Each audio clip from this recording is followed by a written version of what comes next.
Le match entre le rationnel et la finance comportementale a quasiment toujours le même vainqueur, c'est la finance comportementale.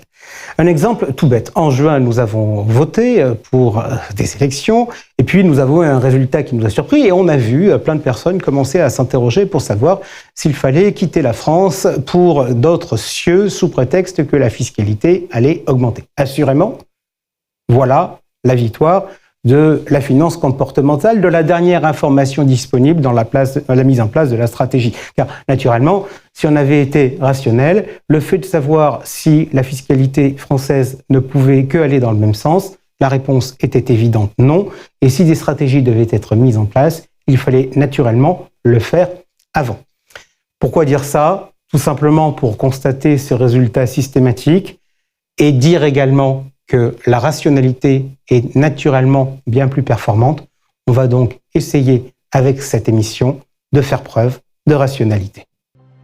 La Française, concepteur de solutions d'investissement alliant performance et durabilité, vous présente et plus encore.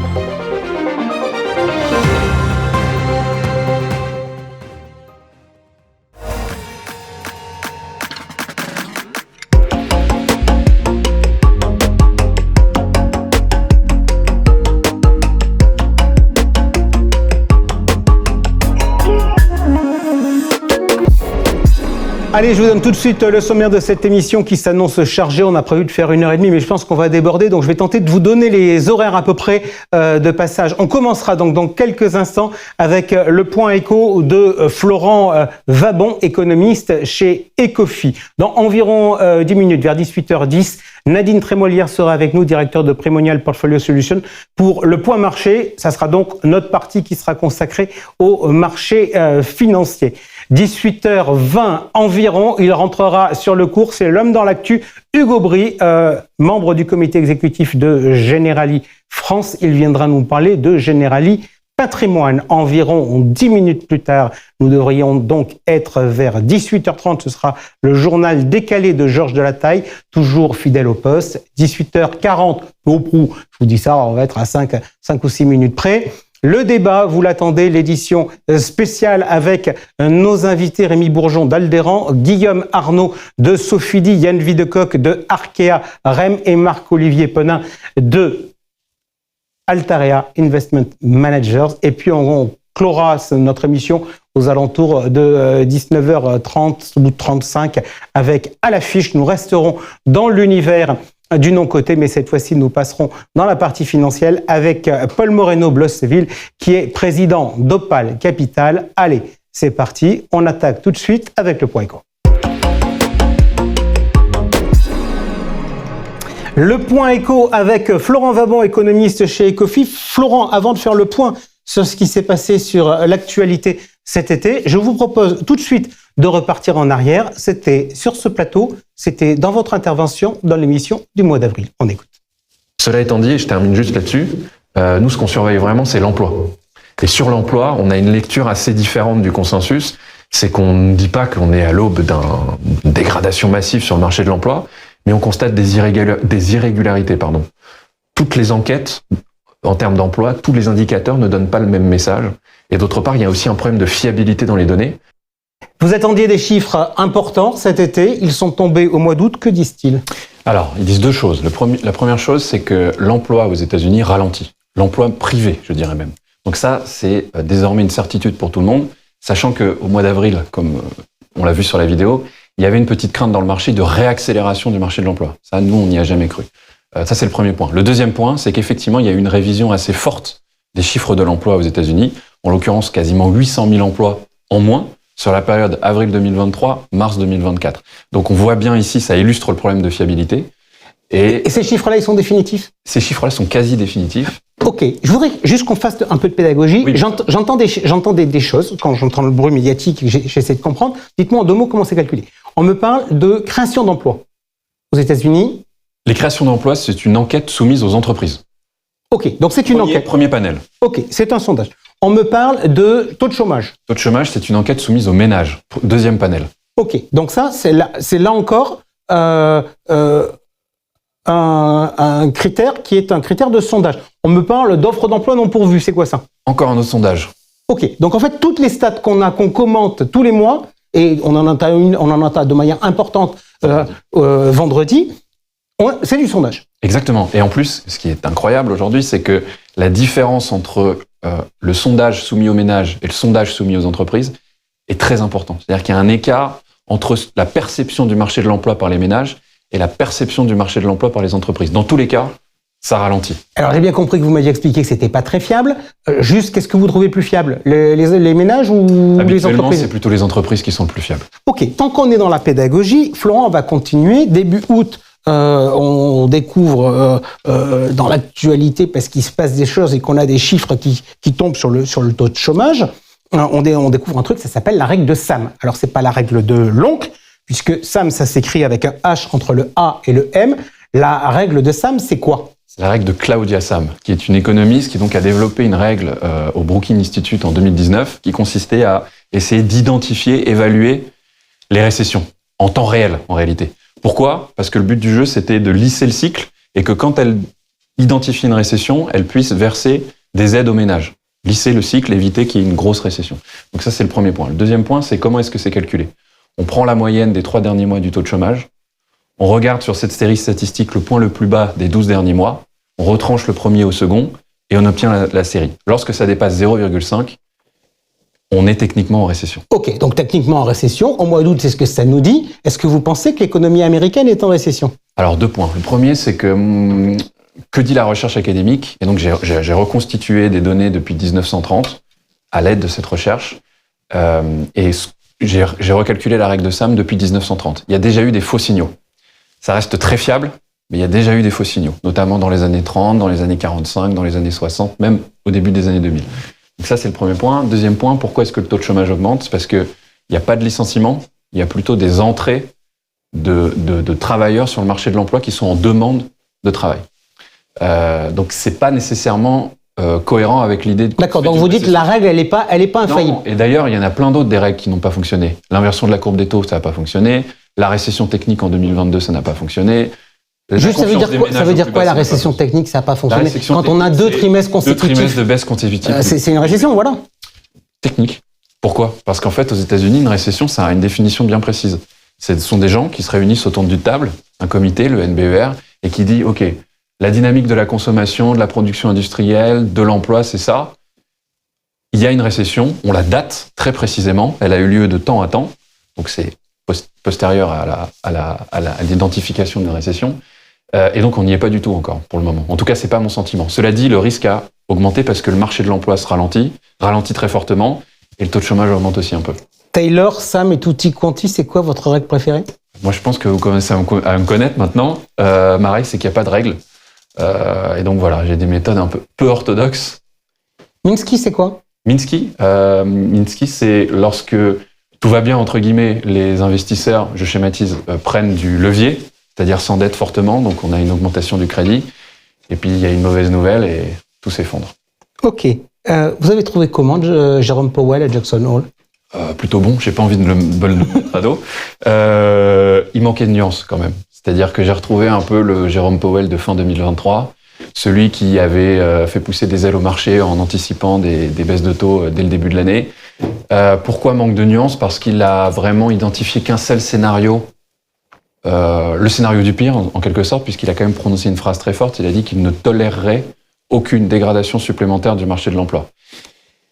Et donc forcément, les marchés financiers qui anticipaient déjà quasiment 0,50% de baisse en septembre, ça les a effectivement renforcés dans cette idée. Et je pense que c'est un peu maladroit parce en tout cas c'est ma lecture des choses, alors même que j'avais identifié le fait que le marché de l'emploi ralentissait. À mon sens, on n'est pas encore à l'aube d'une récession. Cela étant dit, comme le marché de l'emploi c'est largement détendu, que le taux de chômage augmente un peu, que l'emploi privé ralentit, que la consommation des ménages aussi ralentit, c'est le moment de baisser les taux.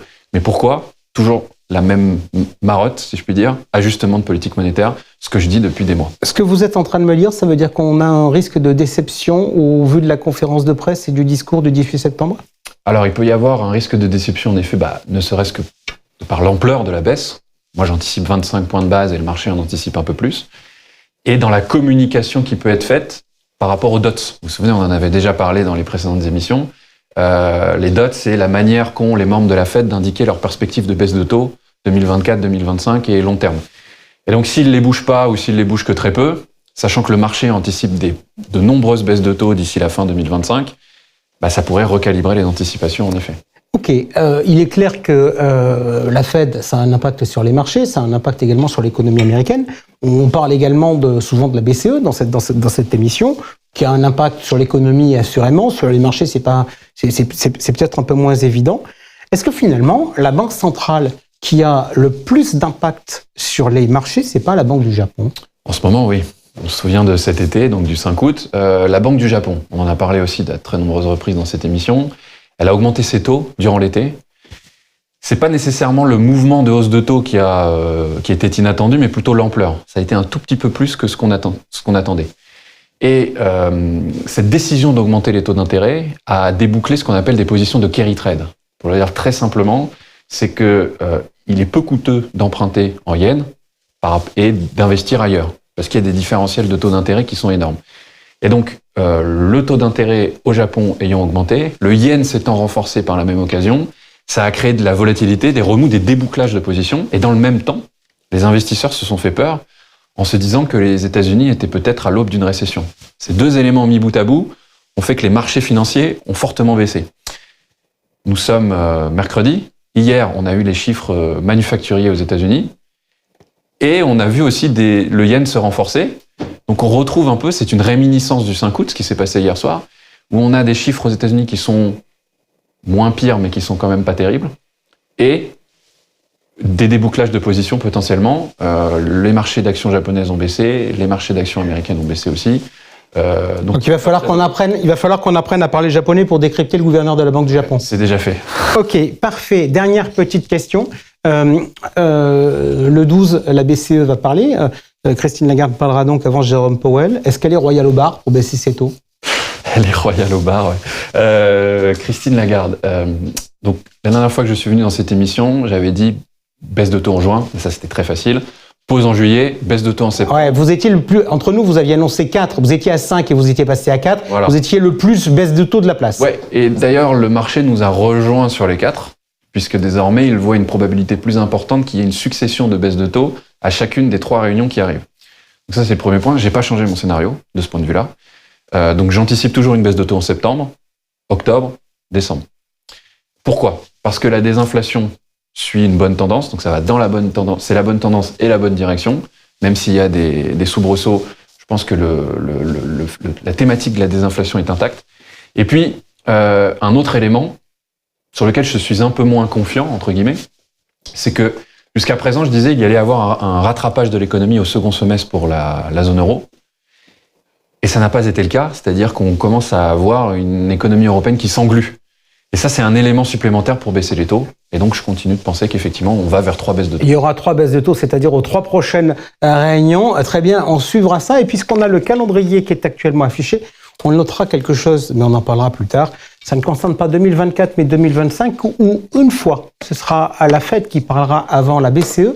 Ça sera fin janvier et il y aura un jour d'écart. Je pense qu'à ce moment-là, ce sera chaud. Merci beaucoup, Florent. On parle tout de suite de l'état des marchés. Le point marché avec Nadine Trémolière, directeur chez Primonial Portfolio Solutions. Nadine, je vous propose de commencer tout de suite en regardant les tableaux des actions depuis notre dernière rencontre. C'était donc au mois de juillet. Donc, on a la performance cumulée sur la période juillet-août. On constate que globalement, c'est positif sur les marchés actions. Moi, il y a un chiffre que j'aimerais bien vous voir commenter. C'est le plus 0 du Nasdaq. La techno n'a rien fait. Qu'est pas ça? Non, effectivement, le Nasdaq est en baisse en euros, parce que là, on a les performances en devises locales, donc en dollars. Le dollar s'est un petit peu déprécié au cours de l'été, donc on a, pour un investisseur européen, on a un Nasdaq qui est quand même en baisse. Qu'est-ce qui se passe? Je pense un peu des prises de profit. Rappelez-vous, Nvidia, on parle toujours d'Nvidia parce que c'est devenu presque la première capitalisation mondiale. Elle a gagné 120% depuis le début de l'année. Il y a de la prise de profit. En fait, il y a de la rotation sectorielle aux États-Unis. C'est un phénomène que l'on voit pas forcément sur notre tableau parce qu'on regarde pas les indices small cap américains, le Russell 2000, qui fait plus 8% sur la période, alors que le Nasdaq, donc les très grandes capitalisations plutôt à vision technologique, fait zéro. Donc on sent qu'il y a quand même un petit peu à la fois de prise de profit sur la partie techno et à la fois une volonté de remettre peut-être un peu plus de small cap dans le marché américain. Nadine, j'aimerais maintenant, si vous le voulez bien, qu'on zoome, non pas sur la période juillet-août, mais sur début août. Et avec un événement majeur qui a été à deux doigts, je ne vous cache pas de me gâcher le début de mes vacances, parce qu'à peine je pars, je vois que le Nikkei baisse de plus de 12% dans une séance, et je me dis, tiens, ils vont me pourrir mes vacances. Qu'est-ce qui s'est passé ? Ce qui s'est passé avant tout, c'est pas un phénomène japonais, c'est avant tout un phénomène américain. On a eu les chiffres du chômage qui sont sortis donc début août, le chômage est ressorti en hausse, forte hausse, 4,3%.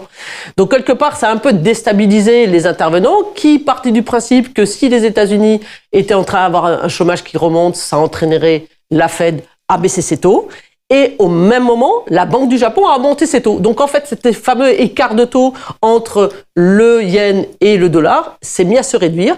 Et ça a déclenché plein d'ordres de rachat du yen parce que tous les gens, alors encore une fois, on va rentrer un peu dans une partie technique, tous les intervenants faisaient ce qu'on appelle du carry trade, emprunter le yen pour placer, entre guillemets, sur du dollar parce qu'ils avaient une rémunération qui était plus importante. Dans la mesure où la rémunération de cet écart de taux s'est réduite, tout le monde s'est mis à vendre le yen, à racheter le yen.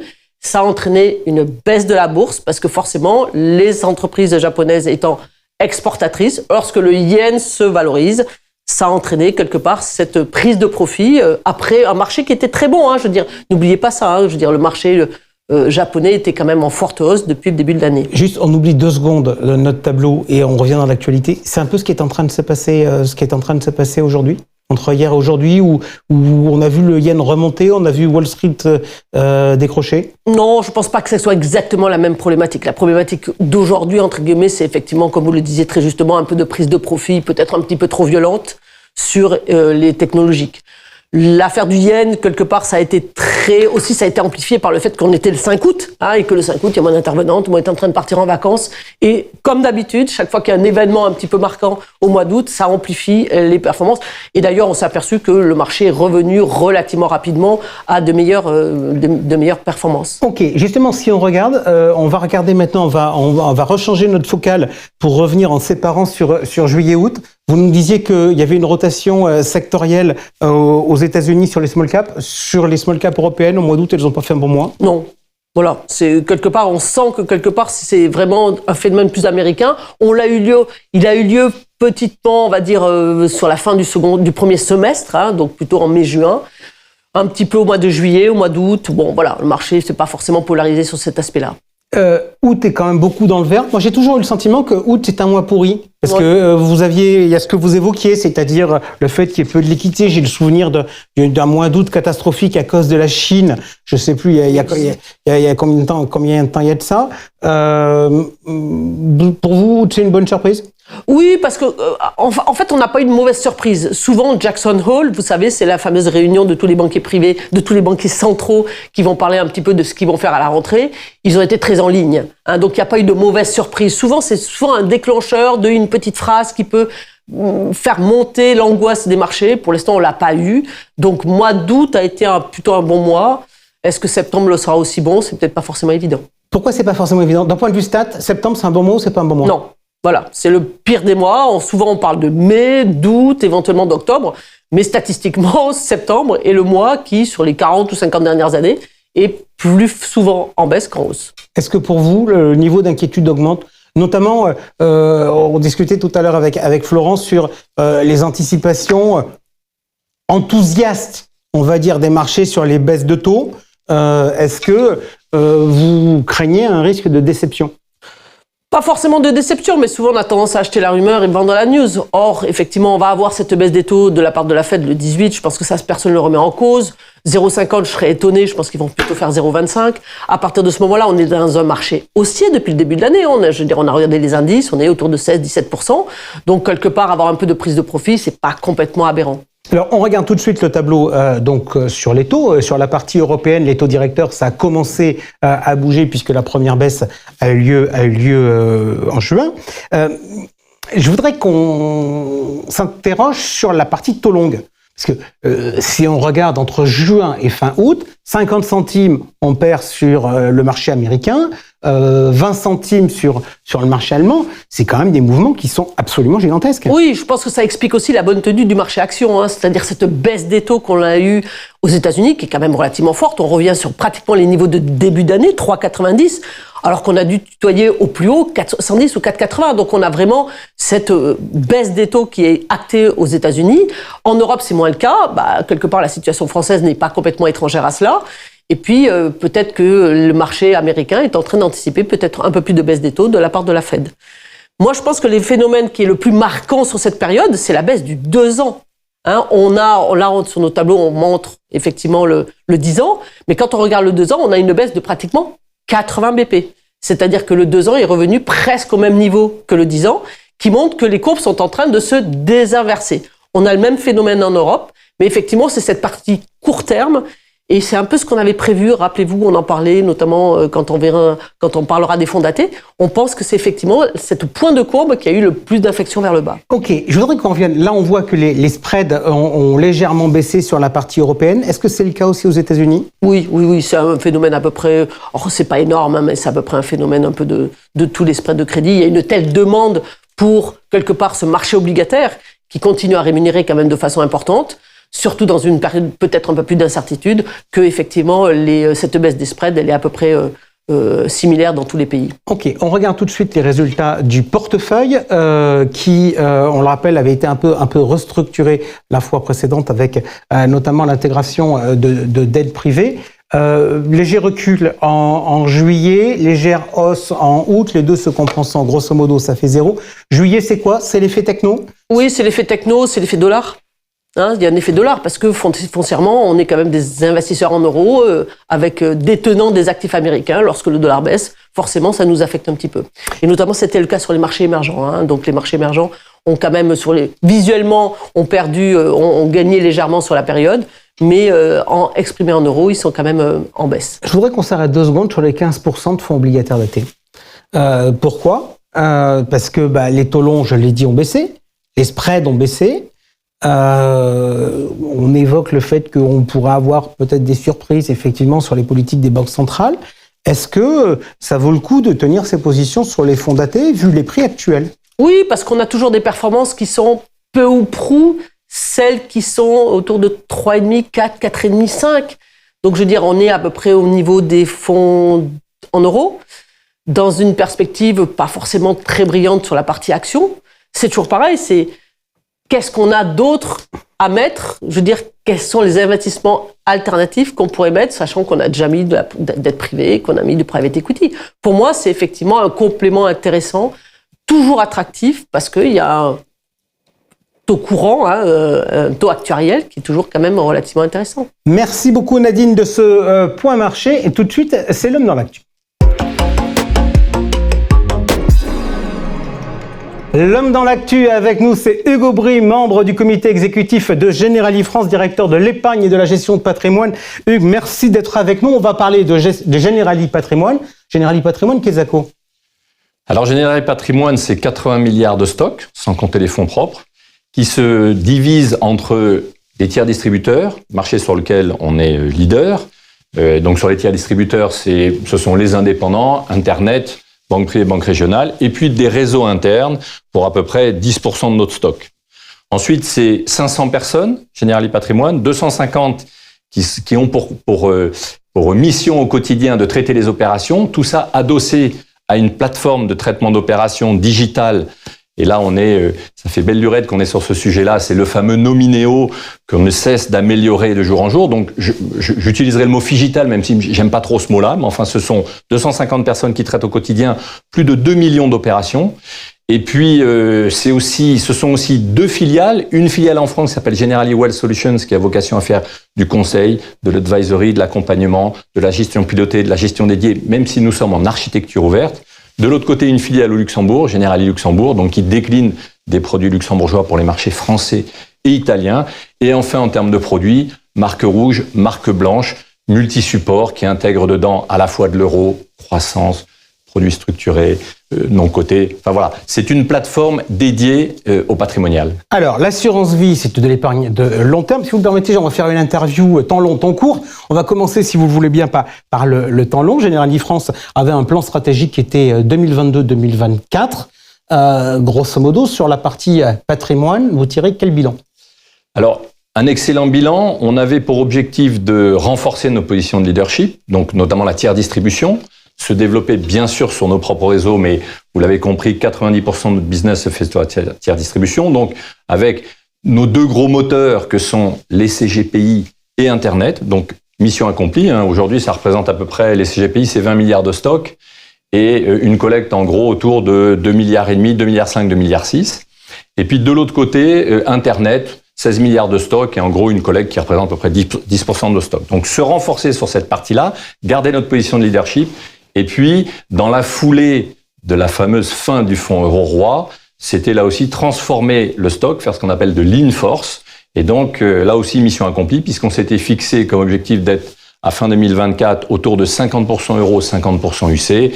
Nous serons 45-47%, donc là aussi, mission accomplie. Je vous donne ma lecture de l'extérieur de votre offre sur, notamment, si je rentre dans le détail des supports.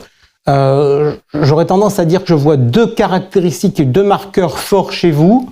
C'est un, l'euro-croissance, et deux, les UC globalement, mais potentiellement plus spécifiquement, le non-coté. J'ai une bonne lecture de votre offre ou pas? Vous êtes un expert. Vous avez la bonne lecture. C'est ce que nous avons essayé de faire dans la foulée de la loi Pacte. Je vous rappelle que la loi Pacte a ouvert quand même très largement la palette du spectre des unités de compte. Et nous avions, on a une sorte de mantra, de leitmotiv, c'est le fameux un tiers de fonds euros, un tiers d'unités de compte traditionnelles que l'on connaît, coté, les OPCVM et tout ce qui est coté. Et puis il y a ce tiers du milieu que nous sommes attachés à développer autour, vous l'avez évoqué, du non-coté, puisqu'on a lancé une gamme, au lendemain de 2019, on a lancé une gamme autour de l'infrastructure, autour du private equity, on est en train d'avancer sur la dette privée, on a mis de l'immobilier, donc il y a toute cette partie-là. Les fonds croissance, puisque les fonds croissance, dans le cadre de la loi Pacte, ont été très largement simplifiés, on arrive à mieux les lire, et donc on a des fonds croissance qui se sont bien développés. Et puis, il faut pas oublier aussi là-dedans toute la partie produits structurés, même si certains peuvent imaginer que c'est le champ du cygne, il y a aussi toute cette partie-là, c'est-à-dire cette poche, le tiers de ces unités de compte qui permettent d'avoir des produits qui ont une volatilité relativement maîtrisée et des performances qui se cliquettent au fur et à mesure. Ok, je voudrais maintenant qu'on parle un peu d'actualité.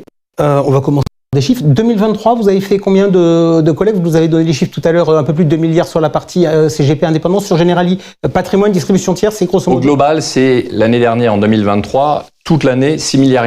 Ok, 6,5 milliards avec pas mal d'UC? Oui, on était autour de 60-65% d'UC. Ok, je vais faire le relevé des compteurs, on est au mois d'août. Aujourd'hui, vous en êtes où sur l'année 2024? Fin août, 7 milliards. Autrement dit, vous avez fait en 8 mois toute l'année dernière?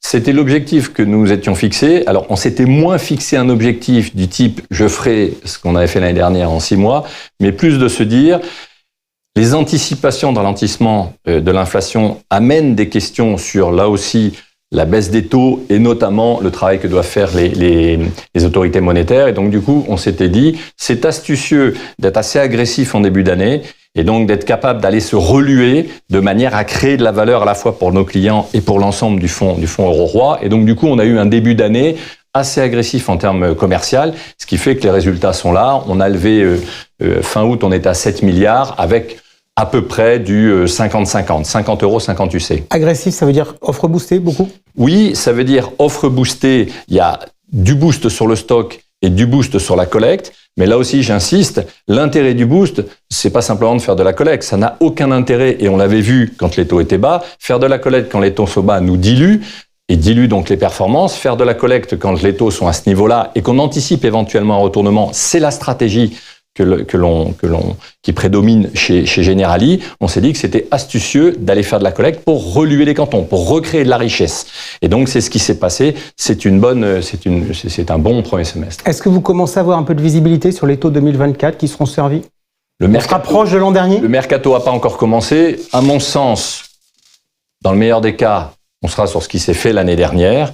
Mais là aussi, nous, on évoquait tout à l'heure les boosts. La deuxième partie de l'année, on ralentit tout ça. Voilà, on a appliqué la stratégie qu'on s'était fixée. Maintenant, on ralentit et on déroule tranquillement jusqu'à la fin de l'année avec ce qu'on sait faire. Très bien, c'est toute la partie manufacture unité de compte. Je reviens sur la loi industrie verte, private equity dans les mandats d'arbitrage. Bonne ou mauvaise chose? C'est le private equity globalement dans l'assurance vie, c'est une excellente chose. C'est congruent avec le fait que l'assurance vie est un outil de gestion de l'épargne à moyen long terme. Le private equity est un support de moyen long terme. Donc c'est intelligent et congruent. Après, comment ça se met en œuvre, c'est plus compliqué, c'est ça la difficulté. Mais pour moi, oui, c'est intelligent. On l'avait déjà fait dans la foulée de la loi Pacte. La loi industrie verte vient enfoncer le clou. Dans la gestion pilotée, c'est intelligent aussi. Après, encore une fois, c'est la mise en œuvre, le traitement, point 1. Et deuxième point, c'est la pédagogie qu'on doit avoir vis-à-vis des partenaires et des clients. Donc là, c'est encore un peu le flou de la loi industrie verte nous concernant. Ça m'amène à la question, quid de la problématique pour les assureurs de mettre beaucoup de non-côté, soit private equity, soit immobilier, alors qu'il doit assurer la liquidité? Alors, nous, j'ai envie de dire, ce qui est bon pour un assureur doit être bon pour ses clients, ou en tout cas les clients de ses partenaires. Donc, a priori, quand on regarde comment on gère, on a bien sûr des actifs du type les dettes d'État, du corporate, des actions, de l'immobilier et du non-coté. Bon, donc ce qui est bon pour nous est bon pour les clients. Le traitement de ça, c'est que c'est toujours pareil. C'est-à-dire, si jamais je mets 50% de non-coté dans le total, j'arriverai pas à le tenir. Donc, c'est la mesure qui compte, premier point. Et deuxième point, c'est ce qu'on doit mettre en place. Et c'est ce que les pouvoirs publics c'est là où les pouvoirs publics doivent nous accompagner. C'est les problématiques, avoir des mesures qui permettent d'éviter ce qu'on a connu sur certains supports où tout d'un coup, il y a, on rentre dans des zones où la liquidité est bloquée par le gérant et nous, de notre côté, on est obligé de l'assurer. Donc, il faut qu'on traite ça intelligemment. C'est vraiment le problème qu'il faut traiter actuellement. Je ne vais pas vous demander de me présenter le prochain plan stratégique qui est en cours d'élaboration. J'imagine que puisque les personnes ne changent pas, il va pas fondamentalement évoluer. Je voudrais en revanche vous interroger sur le monde de l'assurance. Et vous avez subi une très forte concurrence bancaire dans l'environnement où les taux courts étaient relativement élevés. Est-ce que ça peut vous inciter à faire évoluer votre offre et ne pas vous limiter à proposer des produits assurantiels, que ce soit sous forme de contrat d'assurance vie ou de contrat de capitalisation, mais d'aller vers d'autres territoires? Si la question c'est d'aller sur le territoire bancaire, c'est non. Si la question c'est est-ce que vous pensez que dans la plateforme Generali Patrimoine, il y a la possibilité d'apporter là aussi des services complémentaires à ce que l'on fait actuellement, c'est oui. Typiquement, le crédit lombard, pour moi, est un service patrimonial. C'est pas une activité bancaire, c'est dans le monde bancaire, mais je considère pas ça comme une activité bancaire. Je considère ça comme un outil bancaire.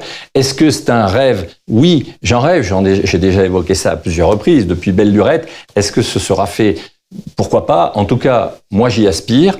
Et je pense que ça serait assez congruent et assez cohérent à l'intérieur de cette plateforme d'avoir cette possibilité de faire du crédit lombard, voire des comptes titres. Mais encore une fois, c'est un service pour faire de l'assurance vie, puisque moi, mon métier, c'est de faire de l'assurance vie et du traitement des unités de compte à l'intérieur des contrats d'assurance vie. Ce n'est pas de faire du bancaire, c'est un service add-on pour permettre d'avoir une offre qui est toujours, qui est meilleure chaque année.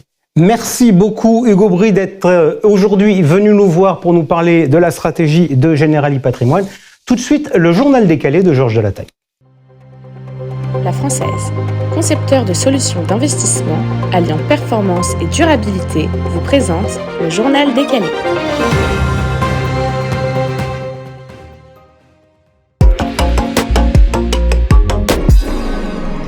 Pour commencer, on va passer la frontière en finance et particulièrement en assurance vie. Il y a un pays qu'on aime beaucoup, c'est le Luxembourg. Pourquoi? Parce qu'il permet d'échapper à la loi Sapin 2, il permet une portabilité fiscale, il permet d'avoir beaucoup plus de support. Bref, il a beaucoup d'avantages et pourtant tout n'est pas si beau au Luxembourg. Il y a 30 000 Français qui en ce moment n'aiment pas du tout l'assurance vie luxembourgeoise. Pourquoi? Parce que leur épargne est totalement bloquée. Très concrètement, il y a un assureur vie, FWU Life Insurance, qui n'est pas encore en faillite, mais qui n'a plus les exigences de capitaux en solvabilité. Ils ont 6 mois pour les retrouver, mais en attendant, il n'y a plus aucun retrait de possible. S'il n'y arrive pas, c'est la faillite. Et du coup, on peut se demander qu'est-ce qui se passe en cas de faillite. En France, c'est assez simple. Chaque assuré a une garantie de 70 000 €. Au Luxembourg, c'est très différent. Pas de garantie, mais ils sont créanciers prioritaires. Ça veut dire quoi? Ça qu'on vend tous les actifs de la compagnie et c'est eux en premier qui touchent. On peut donc imaginer que les sommes seraient beaucoup plus conséquentes, mais personne ne sait combien. Du coup, finalement, ça a beaucoup fait parler. On en a beaucoup parlé cet été. On verra l'impact de cette faillite potentielle, mais je l'imagine assez faible. Ouais, une réaction. Déjà, je suis allé sur le site, c'est assez drôle parce qu'ils vendent surtout des unités de compte. Donc, faire faillite quand on a des unités de compte, alors que les garanties, c'est quand même l'endroit où c'est le plus faible, c'est quand même pas mal. Deuxièmement, on vend toujours la sécurité du Luxembourg. Bah ouais. On rappelle juste la chose suivante à tout le monde. Quand on travaille avec quelqu'un, on prend un risque sur l'émetteur. Et donc, il faut toujours être vigilant. D'ailleurs, ça m'amène dans le grand public à dire qu'il faut jamais avoir son épingle dans sa banque, on a son compte courant. Quoi d'autre, Georges? Alors, j'ai regardé des chiffres. Au premier semestre 2022, il y avait eu 529 nouveaux fonds USG. Même période en 2023, 325. Même période en 2024, 170. Si on tire le trait, on se dit, finalement, il n'y aura plus de nouveaux fonds USG. Est-ce que c'est la fin de l'ESG? Est-ce que ça intéresse personne? Non. C'est simplement l'offre qui devient suffisante pour la demande. C'est assez logique. Tout le monde s'est lancé pour arriver à avoir ça. La demande, elle repart à la hausse, mais il ne faut pas oublier qu'elle avait pris un sacré coup de frein. Entre autres, parce qu'en 2022, il n'y a pas eu des bonnes perfs et il y a beaucoup de moteurs de performance qui n'étaient pas du tout ESG. Type la guerre en Ukraine a beaucoup poussé certaines sociétés qui ne sont pas du tout ESG. Du coup, on s'est retrouvé un peu bloqué. Et en plus, cerise sur le gâteau, on a un vrai sujet d'attentisme réglementaire. Cette gestion se dise, la réglementation, elle n'est pas stabilisée. Est-ce qu'on a intérêt à lancer un fonds aujourd'hui qui, selon nous, est ESG, mais qui ne le sera peut-être pas dans 1 an, dans 2 ans? Du coup, qu'est-ce qu'on voit? C'est que oui, l'ESG va continuer à se développer. Oui, l'ESG deviendra certainement très fortement majoritaire. Mais on ne sait pas encore exactement où, quand, comment, d'autant plus que, Jean-François, j'ai un nouveau petit nuage à l'horizon. Pour faire un bon ESG, il faut avoir une bonne qualité d'information. Une information, elle est bonne quand elle est fiable et elle est indépendante. Or, en ESG, on a 2 gros fournisseurs d'informations qui sont Moody's et MSCI. Et qu'est-ce qu'ils font? Ils font un partenariat ensemble, ils vont devenir joints. Donc, est-ce que la qualité restera bonne de l'info? À voir.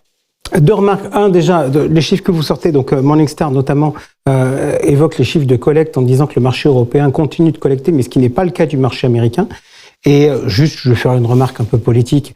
A priori, l'ESG, ça fonctionne en Europe parce que l'Europe est championne là-dessus, d'un point de vue stratégique et souveraineté économique. D'avoir été capable de laisser filer les agences de notation sur un truc qu'on voulait développer pour être le nôtre, je suis pas sûr que c'était très finaux. Autre sujet, ça fait très longtemps qu'on n'en a pas parlé et pourtant on en avait beaucoup parlé, H2O Asset Management. Le feuilleton des fonds cantonnés n'est pas terminé. Pour mémoire, les investisseurs lésés, ils réclament à peu près 750 millions d'euros d'indemnisation. H2O a déjà fait 2 remboursements, un de 144 millions, un de 85 millions. Donc, bon an, mal an, il reste 500 millions. Surprise, on apprend en juillet que H2O a conclu un accord avec le FCA, Financial Conduct Authority, qui est l'organisme anglais, pour un remboursement de 250 millions d'euros qui permettrait de clôturer le sujet. Et à côté de ça, on apprend quoi? Qu'un certain nombre des investissements ont disparu. Jean-François, vous connaissez certainement très bien la marque La Perla. La Perla, qu'est-ce que c'est? C'est une marque de lingerie. Vous allez me dire, Georges, vous êtes bien mignon, mais pourquoi vous me parlez de lingerie? Parce que H2O était un gros investisseur chez La Perla, parce qu'ils avaient à la fois 53 millions d'euros d'actions et à la fois 346 millions de dettes, et La Perla est en cessation de paiement. Tout ça pour vous dire quoi? La Perla, je n'ai pas beaucoup d'avis sur eux, mais en revanche, le montant réel de combien il est, c'est très compliqué à savoir. Je voudrais du coup avoir une petite pensée pour les assureurs, parce que finalement, eux, on ne parle pas beaucoup d'eux, mais ils se retrouvent complètement bloqués au milieu du combat, dans une position très compliquée. Comment gérer les remboursements? Comment tenir compte des différentes actions en justice? Comment gérer les décès? Comment informer les porteurs? Comment faire tout ça? Aujourd'hui, ils se retrouvent comment? À chaque sujet, à chaque mouvement, ils doivent tout traiter à la main, tout recalculer à la main. Par exemple, chaque remboursement, c'est-à-dire tout recalculer à la main, leurs récits ne sont pas du tout faits pour. Cette affaire doit donc leur coûter très cher en frais d'avocat, en réunion, en juriste, etc. Donc, ils sont aussi les gros perdants de l'histoire. Cette affaire, c'est aussi un gros sujet de com. Moi, juste, je voudrais, en réagissant à ce que vous dites, faire une remarque en termes de régulation et de surveillance. La France et l'autorité des marchés financiers a fait le choix de sanctionner H2O par une sanction qui était d'un montant important et une sanction de l'AMF, ça file dans les caisses du Trésor public. Et on n'avait pas traité le sujet de la remédiation. La FCA britannique, elle dit peu ou prou que H2O n'a plus le droit d'exercer en Grande-Bretagne. Et elle négocie avec H2O des solutions de remédiation avec ce remboursement de 250 millions. Donc on voit bien que quelque part, sur le traitement du porteur, les deux autorités ne font pas la même chose. Et je fais juste cette remarque puisque l'autorité des marchés financiers a pour principale fonction la protection des épargnants. Et quand il y a un problème, ce serait bien qu'on arrive à les dédommager. Et sur les sujets que vous abordez, il y a quand même aussi un deuxième sujet, c'est quelle est la position des régulateurs, que ce soit l'AMF ou que ce soit la CPR, sur le traitement. Qui est porteur des fonds? Est-ce que c'est les assureurs? Est-ce que ce sont les clients finaux? Donc on voit bien que ça serait bien pour que ce dossier avance, que les régulateurs s'expriment aussi un tout petit peu. Je pense que ça rendrait service à beaucoup de monde. Autre sujet, on va parler de l'État français. Ils ont un souhait, en dehors d'avoir un gouvernement, c'est de simplifier la vie des Français. Et le Trésor public nous dit maintenant, vous déclarez vos impôts en ligne, ça fonctionne plutôt bien. Et si vous êtes planté, eh ben vous inquiétez pas, vous avez un petit délai, en gros, de fin juillet à l'automne pour modifier vous-même en ligne vos déclarations de revenus. Ça vous évite de faire une réclamation. Trésor public, soit il valide la modification, pas de sujet, vous avez un nouvel avis d'imposition, aucun frais supplémentaire, soit il la refuse, et là vous avez 2 mois pour la contester auprès du tribunal administratif. Ça semble hyper limpide, hyper simple, et pourtant c'est un peu le bordel. Excusez-moi du terme, mais en dehors de tout cadre, souvent l'administration fiscale, elle demande des documents pour valider ces modifications, ce qu'officiellement elle n'a pas le droit de faire. Vous allez me dire, c'est pas grave, ça simplifie, et pourtant si, c'est grave, parce qu'une récente décision de la Cour administrative d'appel indique que l'administration ne peut pas refuser des modifications, même si elle les sait erronées. Ça veut dire quoi? C'est qu'en gros, elle donne le go pour une déclaration de revenus, et elle donne le go pour, in fine, déclencher quelques mois après une rectification, bref, le serpent qui se mord la queue, et qui en plus rajoute beaucoup de travail à l'administration fiscale.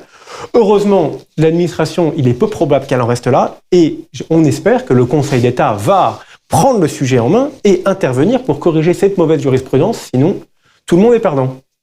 Merci beaucoup Georges, prochain rendez-vous le mois prochain, sauf si on se voit... non, on se voit à Patrimonia avant, Jean-François, bien entendu, nous sommes tous les deux présents. Donc on se voit et on se retrouve à Patrimonia le 25 et le 26 septembre, comme promis, je vous l'avais annoncé, l'émission va être longue, parce qu'elle aura déjà pas mal tourné. On passe maintenant à notre débat sur l'immobilier. Allez, vous l'attendez tous, ce grand débat. À nouveau, on parle d'immobilier dans cette émission, dans une édition spéciale avec de nouveaux acteurs qui sont autour de la table. On ne les a pas entendus ici cette année et on les accueille donc avec plaisir. Ils ont un point commun. Ils ont affiché au second trimestre de l'exercice 2024 une collecte nette positive. 11 millions pour Altarea IM et son premier produit, Alta Conviction. Avec nous aujourd'hui, Marc-Olivier Penin, le directeur général d'Altarea Investment Manager. 24 millions pour Sofidy, acteur historique qui a une gamme étoffée avec plus d'une douzaine de produits. Avec nous aujourd'hui, le président du directoire de Sofidy, Guillaume Arnoux. Aldéran, 54 millions avec 2 produits, un tout neuf et un plus ancien sur la logistique. Avec nous, le président d'Aldéran, Rémi Bourgeon. Et enfin, 112 millions pour Altarea Arkea REM. 112 millions donc avec sa première SCPI dans une maison qui avait une culture de SC avec l'assurance vie. Avec nous, le directeur général d'Arkea REM, Yann Videcoq. Messieurs, bonjour. J'ai commencé par les points communs. Vous avez collecté en ce deuxième trimestre 2024. Je voudrais maintenant qu'on attaque par les différences, parce qu'en préparant cette émission, j'ai regardé l'histoire de vos sociétés de gestion et je me suis rendu compte que vous aviez des actionnariats très différents. Il y en a qui ont des actionnariats qui viennent du monde de l'immobilier, il y en a qui sont des émanations de family office, il y en a qui ont des actionnariats qui viennent de banques, il y en a qui ont des fonds d'investissement. Ma question, c'est donc quelle est votre situation et est-ce que l'actionnariat est peut-être un critère de choix d'une SCPI? Marc-Olivier Penin, je commence avec vous. Altarea IM, donc filiale de Altarea, groupe immobilier. Vous avez un passé qui vous a fait plutôt travailler dans des groupes où il y avait des profils financiers. Qu'est-ce que ça change ? Ça change clairement la vision et l'ADN immobilier de l'actionnaire. Dans le cas de Altarea IM, on est effectivement filiale à 100% du groupe Altarea. Altarea, c'est un groupe qui a été créé en 1994 par Alain Taravella et qui s'est très vite, en quelques décennies, imposé comme un des leaders de l'immobilier en France, qui pèse aujourd'hui 3 milliards d'euros de capitaux propres, 2000 collaborateurs qui ne font que de l'immobilier sur toutes les classes d'actifs. On connaît les marques de promotion en résidentiel, Cogidim ou Home Pitch, une grosse foncière commerce de 6 milliards d'euros et puis des équipes dans toutes les autres stratégies. Donc, un background et des collègues qui font tous de l'immobilier et qui ont une expertise très, très puissante. Donc, une vision plus immobilière des choses, alors que l'immobilier, sur le fond, c'est quand même très largement financiarisé ? Pour moi, deux avantages. Effectivement, cette connaissance technique de toutes les classes d'actifs en détail et le maillage territorial, notamment français, du groupe, qui est très important. On sort d'une période où la financiarisation, la baisse des taux, un bon effet de levier suffisait à créer de la valeur. Demain, ça va être clairement un travail immobilier. Guillaume Arnaud, Sofidy, désormais filiale de Tikehau. Exactement. Alors, moi, je pense que le monde de la SCPI, l'immobilier, c'est le monde du temps long. Et donc, ce qui est important, c'est aussi de regarder l'actionnaire. Parce que quand vous confiez votre argent pour 10, 20, 30 ans à un gérant immobilier, vous aimeriez bien savoir ce qui va se passer dans une trentaine d'années. Donc, l'avantage qu'on a, nous, aujourd'hui, c'est dans une société qui a maintenant près de 40 ans et qui est détenue par une société cotée qui a 4 milliards de fonds propres. Et donc, je pense que avoir une société qui a des fonds propres stables et permanents, c'est une chose très importante parce que c'est rassurant pour le porteur des SCPI. Yann Videcoq, Arkea-REM, Arkea, Crédit Mutuel de Bretagne historiquement. Donc, vous êtes le seul autour de la table qui est filiale d'un groupe bancaire. Oui, mais on a un modèle très original, c'est-à-dire qu'on est à la fois filiale de groupe bancaire, que le groupe Crédit Mutuel Arkea détient 75%, mais il y a 25% qui sont détenus par les managers. Et donc ça nous fait une originalité qui fait qu'on est en mode très entrepreneur, et le groupe a cette intelligence de nous laisser une liberté totale de développement. On est supervisé par le groupe, par l'inspection, par tout ce qui est compliance, c'est une évidence, on est filiale bancaire, donc c'est un devoir, mais on est à une totale liberté dans notre développement. Juste vous poser une question, filiale bancaire à 100% ou pas ? Non, 75%. 75, donc les managers ? 1% par les managers. Et ce qu'on voit sur notre collecte, sur les 178 millions qu'on fait au premier semestre de collecte sur notre SCPI, 95% de la collecte, c'est hors groupe. Les gens ont l'impression qu'on fait notre collecte dans le réseau Crédit Mutuel de Bretagne et Crédit Mutuel du Sud-Ouest, qui est le Crédit Mutuel d'Arkea. Un petit peu, mais vraiment un petit peu. Ok, donc en mode start-up dans un groupe bancaire. Rémi Bourgeon, je me tourne vers vous. Vous, Aldéran, à l'origine, il y avait un family office. Et vous, quand vous avez créé Aldéran, qu'est-ce que ça impacte dans la stratégie? Une démarche strictement entrepreneuriale, c'est-à-dire qu'en fait, vraiment, moi je viens du monde de l'immobilier à la base, promoteur, directeur de groupe industriel, directeur immobilier de groupe industriel dans les années 90, investisseur dans les années 2010. Et j'ai trouvé que ça serait intéressant de faire profiter le grand public de ma propre expérience. Et donc j'ai créé Aldéran en 2015, agrément en 2017 et première SCPI en 2019, avec le succès qu'on connaît chez Activimo. Je pense que c'est je ne sais pas si c'est un argument suffisant pour obtenir des souscripteurs, mais c'est un argument, je pense, de professionnalisme qu'on met évidemment en avant. Juste aujourd'hui, vous travaillez plus avec des clients professionnels qu'avec des clients grand public, même s'ils sont intermédiés par des distributeurs? Non, le navire amiral Activimo est évidemment notre plus gros vaisseau, si j'ose dire, mais on a toutes les classes d'actifs travaillées, y compris sur effectivement des clubs deals professionnels. Bien sûr, la majeure partie de notre encours sous gestion est auprès du grand public. Et juste, si je refais l'histoire, là encore, pour bien comprendre, entre guillemets, avec qui je travaille et les produits que je vais proposer, vous me parlez d'Activimo. Qu'est-ce qui fait que quand on crée une société de gestion, qu'on couvre toutes les classes d'actifs, sa première SCPI qu'on lance, on l'a mis sur le secteur de la logistique? Ça vient de mon expérience personnelle, puisque j'ai été directeur immobilier de groupes de transport et de logistique dans les années 90, donc je pense être un grand connaisseur de cette classe d'actifs. Je suis assez fier finalement que cette classe d'actifs soit devenue une classe d'actifs à part entière, alors qu'elle était relativement sous péjoration, on va dire, auparavant. Ok, allez, messieurs, je vais relever les compteurs.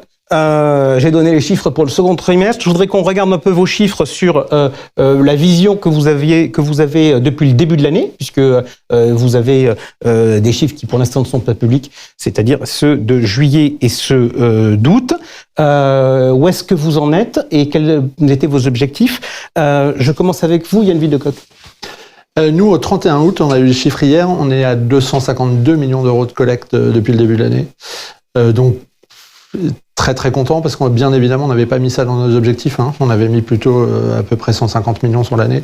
Très content parce que pour nous c'est le moment où il faut collecter en fait, puisque on en parlera sur le marché IMO, on est sur à notre sens un plancher de valeur et un plateau de rendement.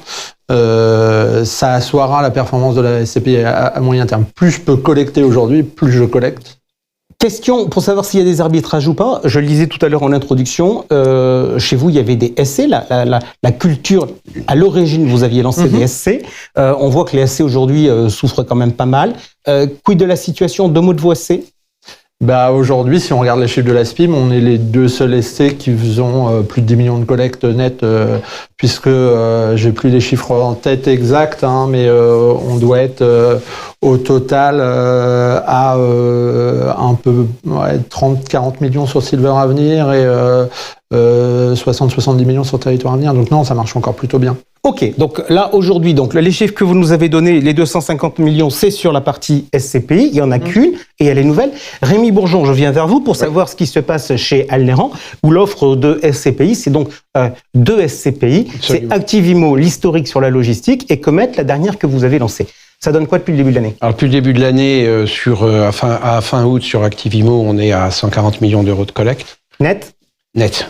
D'accord. Je parle toujours net, parce qu'on a très peu de retraits chez nous, puisqu'on a énormément de grand public. On a un coefficient d'emprise chez les institutionnels extrêmement faible. C'était une volonté dès le départ. Et puis sur Comet, on a dépassé 50 millions d'euros de collecte pour une SCPI en lancement. Donc on est assez content également. C'est au-dessus de vos objets? Vous allez revoir vos objets? On va les revoir. Oui, on avait prévu 150 millions, peu comme Yann, sur Activimo et 50 sur Comet, en étant prudent compte tenu du marché. Et je pense qu'on sera à 80 millions sur Comet et 180 sur Activimo en fin d'année. Ok, Marc-Olivier Ponel, la situation chez vous. Donc vous aviez pas l'ancienneté, puisque vous, la société de gestion a été créée récemment. Comment se passe et quels sont les chiffres pour Alta Conviction, qui est donc votre première SCPI? Voilà, donc nous on est au début de l'histoire, au début de la collecte. Très très bonne acceptation et très bon référencement du marché sur cette nouvelle histoire. Je pense que le point d'entrée est très important et je partage l'avis de Diane sur le momentum de marché. Donc nous, on est en train d'installer la collecte. On a un premier objectif, c'est arriver à 100 millions d'euros. On est schématiquement à peu près à la moitié de cet objectif à mi-année, puisqu'on l'attendra fin d'année ou début 2025, voilà. Mais on est dans cette installation et en progression mois après mois de la collecte avec les réseaux qui démarrent progressivement. Ok. Guillaume, je me tourne vers vous avec un dossier qui est un peu plus, je ne vais pas dire plus compliqué, mais comme vous avez plus une gamme plus importante, on va regarder non seulement la collecte au niveau global, mais également un peu dans le détail. Déjà, juste, tous vos petits camarades qui ont répondu à mes questions m'ont donné des chiffres de collecte nette. Moi, je me pose une question. Aujourd'hui, quand on regarde le marché, est-ce qu'il faut raisonner en collecte nette ou est-ce qu'il faut raisonner en collecte brute? Je pense que les deux informations sont importantes, mais je pense que c'est aussi important de raisonner en collecte brute parce que c'est bien le montant qu'on souscrit nos associés et le montant qui quelque part montre la confiance des gens dans nos produits. Et puis effectivement, nous on a un peu plus de vie, donc on a plus de 30 ans, donc effectivement il y a des gens aujourd'hui qui ont fait des plus-values, qui les réalisent, etc. Donc oui, il y a les deux chiffres, il y a collecte nette et collecte brute, mais c'est bien aussi de savoir faire sortir les gens des fonds. Je prends l'exemple par exemple d'Imorante, qui est certainement donc une SCPI qui a aujourd'hui un peu de part en attente encore. Donc, si vous voulez un scoop, en tout cas, le stock de part en attente d'Imorante diminue en août. C'était la première fois depuis le début de l'année, donc ça c'est plutôt une très bonne nouvelle. Eh bien, c'est la SCPI qui collecte le plus malgré un peu de part en attente. Donc voilà. Donc ça, je pense, c'est important. Ok, j'en profite, Guillaume, si vous le permettez. J'en profite pour lancer un message à Frédéric Boll et à la SPIM.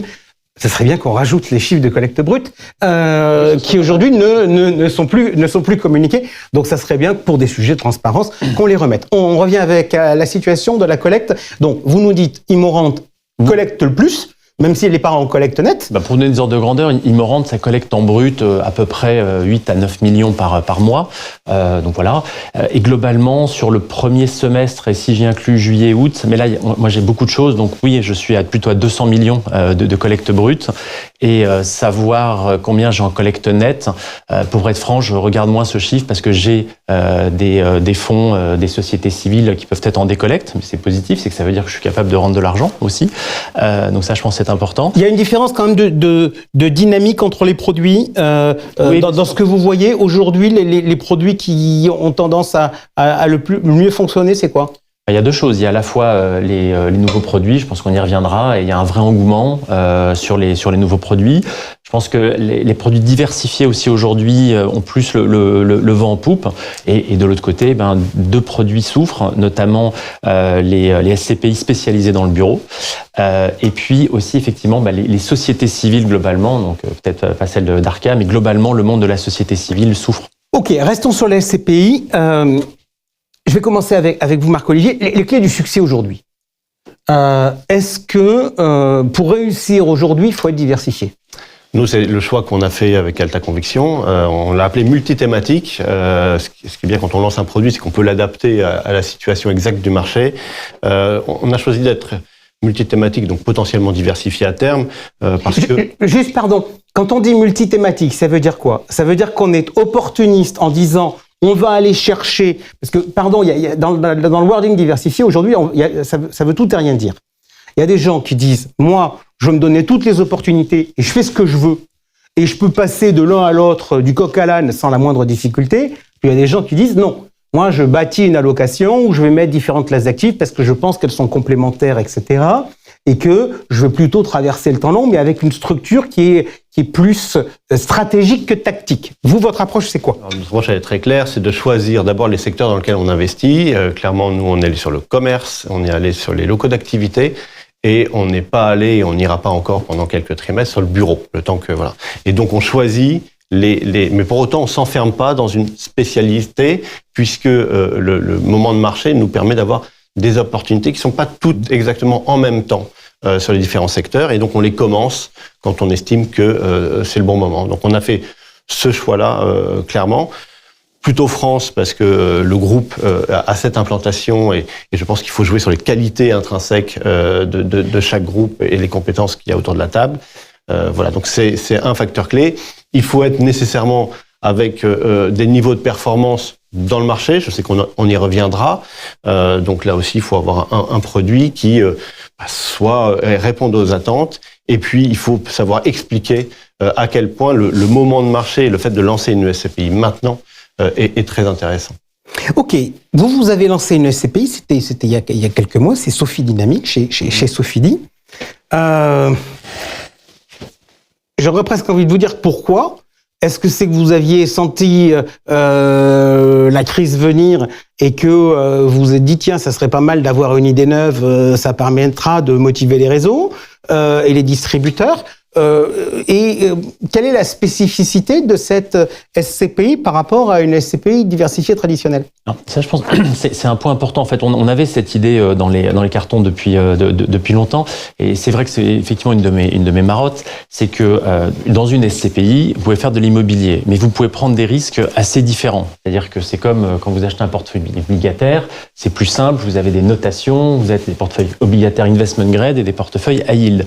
Et aujourd'hui, une de mes frustrations, c'est que vous avez des noms de SCPI, mais vous savez pas exactement quand vous achetez la SCPI quel est le degré de risque qui est pris par le gérant. Et donc effectivement, on a plutôt une gamme historique, père de famille, Immorente, très diversifiée, etc. Là, ce qu'on a voulu dire, on a voulu faire un petit pas de côté et se dire, voilà, Sophie Dynamique, c'est dans le nom, ça va être dynamique. On va prendre donc un peu plus de risques. Mais ça veut dire quoi ? C'est-à-dire que ça sera peut-être pas des emplacements prime, ça sera peut-être pas des locataires prime, il y aura peut-être des baux un peu moins solides, mais il y aura plus de rendement. Donc c'est ça l'idée, c'est de créer un produit différent, que j'appelle un peu high yield, c'est-à-dire un peu plus risqué, donc qui dans une allocation immobilière, vous pouvez avoir des SCPI plutôt père de famille, chez nous c'est Immorente, vous en avez d'autres, et Si vous voulez un peu plus de risque, un peu plus d'épices, un peu plus de tabasco, vous avez Sophie Dynamique, mais c'est très différent. Je voudrais qu'on ouvre un peu ce débat parce qu'il y a tout un sujet autour de la classification des SCPI. On va être clair, les indicateurs qu'on a dans les DIC ne servent à peu près à rien, tellement tout le monde a peu ou prou la même chose.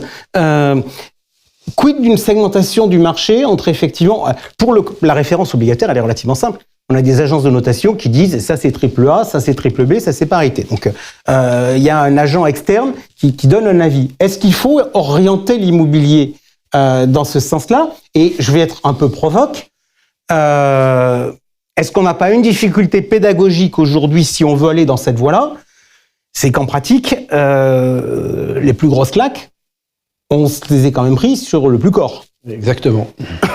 C'est d'accord. Et c'est très compliqué aujourd'hui de le faire parce qu'en fait, on a des véhicules qui ont été lancés à des moments différents. Donc, les véhicules qui ont plus de 5 à 10 ans d'années, je pense qu'on peut les noter en fonction parce qu'ils ont vécu au moins un cycle immobilier, on va dire. Mais nous, par exemple, qui achetons à 7,90 depuis le lancement de la SCPI, normalement, la rémunération du risque, c'est le rendement. On est tous d'accord là-dessus. On a fait des cours de finance. Plus il y a de risques, plus peut-être qu'on aurait plus pas la dû. performance est élevée. C'est ça. Mais quand on achète à des instants de marché différents, bah ça marche plus exactement pareil en fait, parce que nous, ce 7,90, il est équivalent à peut-être un 5,5 il y a 4 ans sur le marché au pic du marché, quoi. Donc c'est ça qui est compliqué aujourd'hui pour comparer des véhicules en fait. Ok, donc Guillaume nous dit, la stratégie c'est du diversifié, mais avec une typologie de baux et d'actifs différents de ce que l'on fait dans le reste, de ce que l'on fait dans le reste de notre gamme, avec une prise de risque plus importante. Rémi Bonjean, vous nous avez expliqué tout à l'heure qu'Activimo, c'était votre passé professionnel qui faisait que votre connaissance de la logistique faisait que c'était naturel de lancer un truc sur la logistique. Comet, création récente, produits diversifiés. Quand vous avez fait l'analyse de marché pour vous dire on en lance une deuxième? Bon, alors évidemment, on va pas lancer une deuxième CPI purement thématique, puisqu'on en avait déjà une. Donc il était logique de se tourner vers la diversification. Qu'est-ce qu'on a cherché aussi, et comme toujours, à se différencier par rapport à nos concurrents? On a choisi d'être totalement international sur la SCPI Comet. C'est-à-dire qu'on n'achète rien en France avec cette SCPI. Donc pourquoi la France, c'est pas bien? Il faut être différenciant. La France, c'est bien. On peut trouver des très beaux produits en France. On est bien évidemment, mais ça a été un choix, je dirais, marketing et stratégique que d'aller sur le marché européen. Est-ce que vous aimez la fiscalité immobilière en France? Voilà, c'est pourquoi on le fait. Aussi, c'est une demande de nos souscripteurs. Clairement. Nos souscripteurs, par l'intermédiaire de notre réseau de distribution intermédiaire, que sont les CGP, nous disent, nous, on est trop taxés en France sur les revenus fonciers. Bon, moi, c'est un peu ma marotte. Hein. Chaque fois que je vois un élu, je lui dis, mais enfin, pourquoi on traite différemment un investisseur immobilier qui prend des risques en rentrant dans une SCPI ou dans d'autres d'ailleurs des structures de pierre-papier d'un investisseur industriel qui achète des blue chips comme EDF, Total, etc., qui fait rien, qui est un sleeping total et qui bénéficie lui d'une flat tax alors que les autres c'est du revenu foncier avec une tranche marginale d'imposition plus la CSG CRDS. Il se trouve que quand on va à l'étranger, qu'on étudie bien les pays que l'on a en face de nous, les conventions fiscales permettent évidemment déjà de supprimer pratiquement, presque systématiquement, le volet prélèvements sociaux. Donc on gagne déjà 17,2. Ah oui, c'est ce qui n'est pas rien. Et ensuite, on travaille la fiscalité de chaque pays par rapport à la convention fiscale avec les crédits d'impôt que nos souscripteurs peuvent récupérer. Donc c'est forcément un avantage et c'est une demande.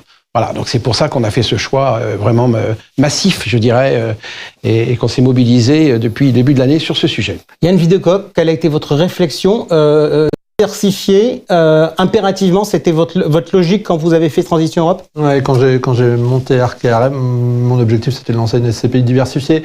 Parce que pour le gérant, ça lui permet effectivement d'être opportuniste. Et en plus, il se trouve qu'on est arrivé à un moment où on a eu de la chance sur le moment de notre arrivée sur le marché. On va être clair, hein, c'était pas prévu au moment où on a monté la société de gestion qu'on ait cette opportunité de lancer une SCPI pendant la crise, parce que c'est vraiment une opportunité. Et donc la diversification, elle permet vraiment Diversification géographique, parce qu'effectivement, comme Rémi, notre SCPI, elle n'investit pas en France, elle investit que hors de France. Et donc, on peut choisir les marchés. On sait que les marchés anglo-saxons ont décroché plus vite, et donc ça nous a permis d'aller chercher du taux en Irlande, aux Pays-Bas, qui est quand même un marché de nature anglo-saxonne. Et puis après, aller sur l'Espagne, aller sur des marchés qui ont mis un peu plus de temps. Donc et puis ça permettra le jour venu, effectivement, ce que vous disiez tout à l'heure sur est-ce que c'est stratégique ou est-ce que c'est tactique. On peut faire les deux, en fait. C'est-à-dire qu'on a une vision stratégique à long terme en disant notre allocation, elle doit être à peu près celle-là. Mais n'empêche que si on se retrouve face à un phénomène de marché où un secteur décroche parce que il y a une demande énorme et qu'on se retrouve avec des taux beaucoup plus bas, on peut aller sur un autre secteur et modifier quand même cette vision. Je crois que la diversification, pour rejoindre ce que disait Marc-Olivier, c'est aussi un moyen de réagir à toutes les opportunités qui se présentent. Si vous êtes enfermé dans un thème purement, il faut compenser le thématique à ce moment-là par une mutualisation géographique et une granulométrie des actifs. Je vous entends, mais puisque vous me dites ça et que vous avez de la logistique, est-ce qu'il n'y a pas aussi autre chose, notamment par rapport au côté commercial et par rapport au côté distribution, qu'on a l'image que l'immobilier, c'est un placement sûr, et que plus on va vers de la thématique, plus en fait on risque de subir des aléas d'un marché spécifique que le client n'est pas forcément prêt à porter. C'est-à-dire que le client, il est prêt à porter le surcroît de performance du marché spécifique, mais il n'est pas forcément prêt à porter le surcroît de risque du marché spécifique. Alors, je suis pas tout à fait d'accord parce que même la thématique peut permettre une diversification et une mutualisation du risque. Vous faites une mutualisation du risque géographique par le nombre de locataires, par le nombre d'immeubles, par le nombre de baux. Donc, vous connaissez bien votre produit, vous répondez à cette demande de mutualisation. Marc-Olivier. Et peut-être rappeler aussi qu'originellement, la plupart des SCPI étaient diversifiés et que c'est dans les années 2000 et un peu plus qu'on a commencé à avoir des véhicules spécialisés arriver, répondant à une demande qui était souvent des CGP de pouvoir faire une allocation pour leurs clients en donnant une couleur et en complétant justement ces SCPI diversifiés. Là, nouveau cycle immobilier et on revoit ces SCPI diversifiés se lancer. Ok, en moyenne, le taux de rendement de la place aux alentours de 4,5. Je voudrais regarder vos objectifs. Alors, si vous le permettez, on va faire deux choses. Ma question va regarder à la fois l'objectif à terme, et ce que vous avez prévu de faire en 2024, et je dois savoir si ça a bougé au vu des dernières informations que vous avez, pour essayer de voir où il faut se positionner, puisque vous collectez tous, où il faut se positionner à peu près pour arriver à collecter. Marc-Olivier Ponin, parce que j'étais avec vous, je continue avec vous. Alta Conviction. Alors, sur l'objectif de distribution, on a annoncé au moins 6%. On a lancé la SCPI avec cette distribution-là. On est aujourd'hui en capacité potentiellement de faire mieux, puisqu'on a quasiment 6 mois de réserve distribuables. On attend effectivement de voir comment évolue le marché avant ça. On est aussi très attentif à la qualité des actifs qu'on achète. On surveille surtout que les loyers ne soient pas trop tendus. D'accord, donc pour répondre au côté high yield qui a été évoqué tout à l'heure, vous dites on n'est pas du tout en train de vouloir aller chercher du high yield. On garde une culture core. Plus, c'est déjà très bien. Et après, on est plutôt à avoir, idéalement, une annonce à 6% et pouvoir faire un peu mieux dans le temps. Rémi Bourgeon, sur Comet, quid de l'objectif affiché? Nous, on l'a clairement indiqué dans la note d'information, c'est-à-dire sur le long terme, c'est assurer un objectif non garanti, naturellement, de 6% sur la durée avec un TRI de 6,5, ce qui veut dire une valorisation de la part pour permettre cette amélioration. Sur la première année, on sera forcément à plus que ça, puisqu'on a beaucoup collecté et on a surtout, je pense que Yann pourra le confirmer, on achète plus vite aussi à l'étranger, ce qui est aussi une des raisons pour lesquelles on y va. Et donc, on a des effets relatifs sur la collecte, que vous avez un délai de jouissance qui n'est pas complètement écoulé lorsque vous rendez de l'argent. Donc, c'est sur cette année, je pense on proposera certainement un rendement de 8%. Yann, expliquez-moi comment on fait pour avoir une borne performance la première année quand on est gérant de SCPI? Comme Rémi l'expliquait, c'est ce qu'on explique dans nos reporting. On essaie d'être très transparent là-dessus et de pas tromper le public en leur disant, nous, notre objectif long terme, c'est d'être entre 6,5%.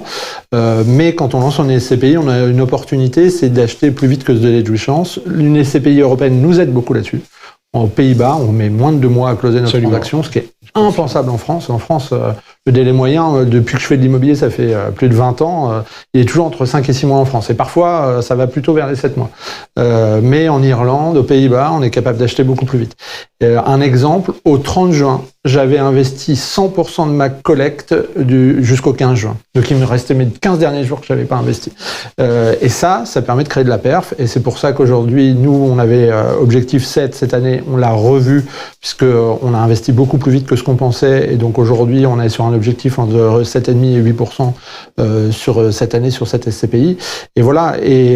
Mais toujours garder en tête, effectivement, que quand on achète à 7,90 moyen, en gros, on enlève 150 points de base de frais divers et variés. Et ça fait un rendement long terme si on ne comprend pas en compte de délai de jouissance qui est autour des entre 6 et 6,50. Ok, donc ça veut dire qu'il faut acheter peu ou pro à 8 pour sortir du 6,50 au final. Alors vous m'avez dit que vous alliez faire du rendement avec Sophie Dynamique. Au rendement, ça donne quoi comme objectif de performance? Alors il y a donc les deux mondes, hein. le monde classique de Sophie D, où là on va avoir des rendements, j'ai envie de dire la borne basse à 4,75 jusqu'à 5,40. Moi je pense que c'est long terme nos objectifs autour de 5, hein, évidemment non garanti, je suis tout à fait d'accord avec Juste Yann. Guillaume, je peux vous poser une question? Allez-y. Est-ce qu'on a des contraintes d'avoir une plus forte rentabilité quand on n'a pas de réseau de distribution? Je ne sais pas si on a des... en tout cas, on a une contrainte d'être plus transparent, exigeant dans la gestion, parce qu'il faut montrer qu'on est meilleur, et on est tous autour de la table. Je pense qu'on a tous ce point commun. On n'a pas de réseau de distribution captif, et donc ça nous oblige à être encore meilleur pour montrer aux indépendants que on a des produits de qualité. Et donc, le rendement en fait partie. Ça n'est qu'un dépend, mais en fait partie. Donc, le monde, j'ai envie de dire, classique, tourne autour de 5%, ce que je trouve plutôt positif. Et en tout cas, sur le long terme, c'est notre objectif. Et sur la partie plus high yield, effectivement, on a un objectif long terme de faire 7%. Et cette année, on a annoncé un 8 minimum. Et voilà, c'est 8 minimum. Je vais rester avec vous. On a parlé des SCPI, on a parlé des objectifs, etc. Je voudrais qu'on parle un peu du marché immobilier, parce que c'est quand même ça. C'est quand même le sujet. C'est quand même ça la base de tout. Alors, vous êtes acheteur aujourd'hui sur le marché immobilier, donc vous voyez un peu la situation. Comment vous le voyez? Je vais rester avec vous, Guillaume Arnaud, parce que vous avez été un de ceux qui a un peu animé le marché, oui, tout à fait. avec une très grosse opération. Oui, effectivement, un peu plus de 200 millions. Donc, on a effectivement acheté un très gros centre commercial en début d'année. Alors, sur le marché aujourd'hui, la bonne nouvelle, c'est qu'ici, on est tous acheteurs, et être acheteur dans un marché structurellement vendeur, c'est assez agréable. Voilà. Donc, on en profite tous, et tant mieux. Et effectivement, quand en plus on a la chance, comme nous, d'avoir su garder son cash et d'avoir eu une réserve très importante, ça nous a permis non seulement de faire des très bonnes opérations, puisque mettre 200 millions d'euros sur la table, c'est un très gros montant, et à un moment du marché, ou de la crise, on peut le dire, où personne ne voulait faire ce type d'opération. Donc là, ça vous permet d'atteindre des niveaux de rendement, des niveaux de prix qui s'éloignent de la valeur intrinsèque du bien, mais de manière très positive. On parle de rendement à 2 chiffres, et donc effectivement, quand vous faites des opérations de cette sorte, je parle du site au Paris Nord, vous avez quand même un site qui a 50 ans, qui a 200 locataires, qui a 11 millions de visiteurs. Donc c'est du commerce. C'est du commerce, effectivement. Et donc moi je suis, si on parle un tout petit peu du marché immobilier, on reste, et je sais que c'est un peu contrariant, mais on aime toujours beaucoup le commerce, qui est une classe d'actifs qui n'est pas simple à travailler, mais qu'on aime beaucoup. Et voilà, et on trouve des bonnes opérations en ce moment. Donc commerce, on peut rentrer dans les centres-villes. On a pu acheter Place du Capitole à Toulouse, une boutique magnifique. Et puis moi, je pense que le bureau en centre-ville a tout à fait son avenir, et on peut acheter dans Paris, dans le 17e arrondissement, à plus de 6%. Et je pense que c'est bon pour les rendements futurs de nos SCPI. Yann Philippe, question sur le commerce. Est-ce que c'est pas le marché qui doit redémarrer le premier parce que c'est lui qui s'est vautré le premier? Parce qu'on rappelle que le commerce, il est quand même en difficulté depuis le Covid. Il n'a pas attendu la hausse des taux avant de commencer à souffrir. Ouais, mais c'est compliqué. Nous, par exemple, on n'a pas fait de commerce. Et tout le monde nous dit, mais vous aimez pas le commerce? Nous, on adore le commerce. Le problème, c'est que ce qu'on nous a montré pour l'instant, soit on a perdu des deals, on a vu un très beau portefeuille en Irlande qui est de commerce alimentaire, et ça, on aime beaucoup, avec un locataire solide. Nous, ce qui nous pose problème dans les deals qu'on a vus dans le commerce, c'est souvent la solidité du locataire, en fait. Et on est quand même dans une économie européenne qui souffre, où les taux de faillite augmentent fortement, oui. Et tout ce qui est commerce textile, hein, notamment, mais pas que, c'est compliqué. Et donc, on n'a pas eu l'opportunité d'en acheter, on en cherche, mais c'est vrai qu'on est très sélectif sur le commerce à cause vraiment de cette solidité des locataires. Donc vous achetez quoi? Parce que les bureaux, vous aimez? Oui, on achète un peu de bureau. Nous, il y aura toujours du bureau. On achète. Si vous regardez notre dernier reporting qui est sorti là au 30 juin sur la SCPI, on fait un reportage photo dans un immeuble de bureau des Pays-Bas qui est magnifique en termes de service, et on explique ce que c'est qu'un immeuble serviciel. Parce que souvent on nous demande ouais, mais c'est quoi un immeuble de bureau serviciel? Allez voir notre reporting, vous verrez ce que c'est un immeuble serviciel, ce qu'on propose aux locataires, etc., etc. Et donc, on fait toujours un peu de bureau. On aime beaucoup tout ce qui est logistique, bien évidemment, et tout ce que nous, on appelle le life science, donc autour des laboratoires. Ça participe à cette notion de réindustrialisation de l'Europe, et on a vu au crise du Covid qu'on avait un vrai sujet autour des laboratoires, autour de tout ce qui est pharmaceutique, voilà. On voit bien, hein, si vous avez des enfants malades aujourd'hui, le médecin il vous met 3 antibiotiques parce qu'il sait qu'en pharmacie, vous n'allez pas être capable de trouver peut-être 2, voire peut-être les 3. Et donc c'est une classe d'actifs qu'on aime beaucoup. On a fait pas mal de life science récemment. Rémi Bourgeon, donc sur Recomet aujourd'hui, les premières acquisitions, quels sont les marchés qui vous intéressent?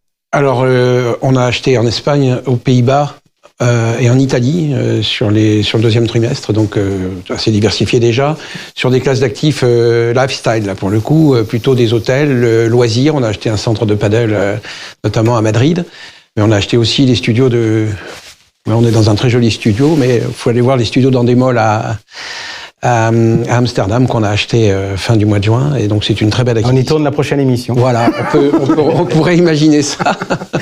Non, puis aussi du bureau. On a acheté du bureau à Milan. Moi, je suis d'accord avec Yann. Il faut pas négliger. Il faut simplement, évidemment, être très sélectif sur le choix d'actifs. C'est évident. Je voudrais quand même vous poser une question, vous qui connaissez bien la logistique.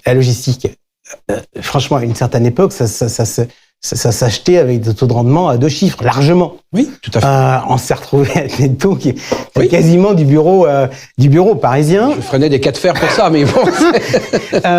La logistique, on est revenu au prix, Alors, c'est probablement la classe d'actifs qui s'est déjà repraïssée le plus vite. Hein. Mais c'est clair, Yann le dit pour le commerce, quand vous allez au UK aujourd'hui, vous avez un taux de pénétration du e-commerce à 28%, quand nous on est à peine à 15%. Donc vous voyez qu'il y a encore de la marge à faire, et c'est vrai que le e-commerce, ça entraîne la nécessité d'une chaîne logistique efficace. Et une chaîne logistique, c'est souvent des ruptures de charges et donc des enveloppes immobilières. Donc c'est pour ça que Activimo et toutes les sociétés derrière qui achètent de la logistique ou des locaux d'activité performent, parce que les gens ont bien compris que c'était résilient.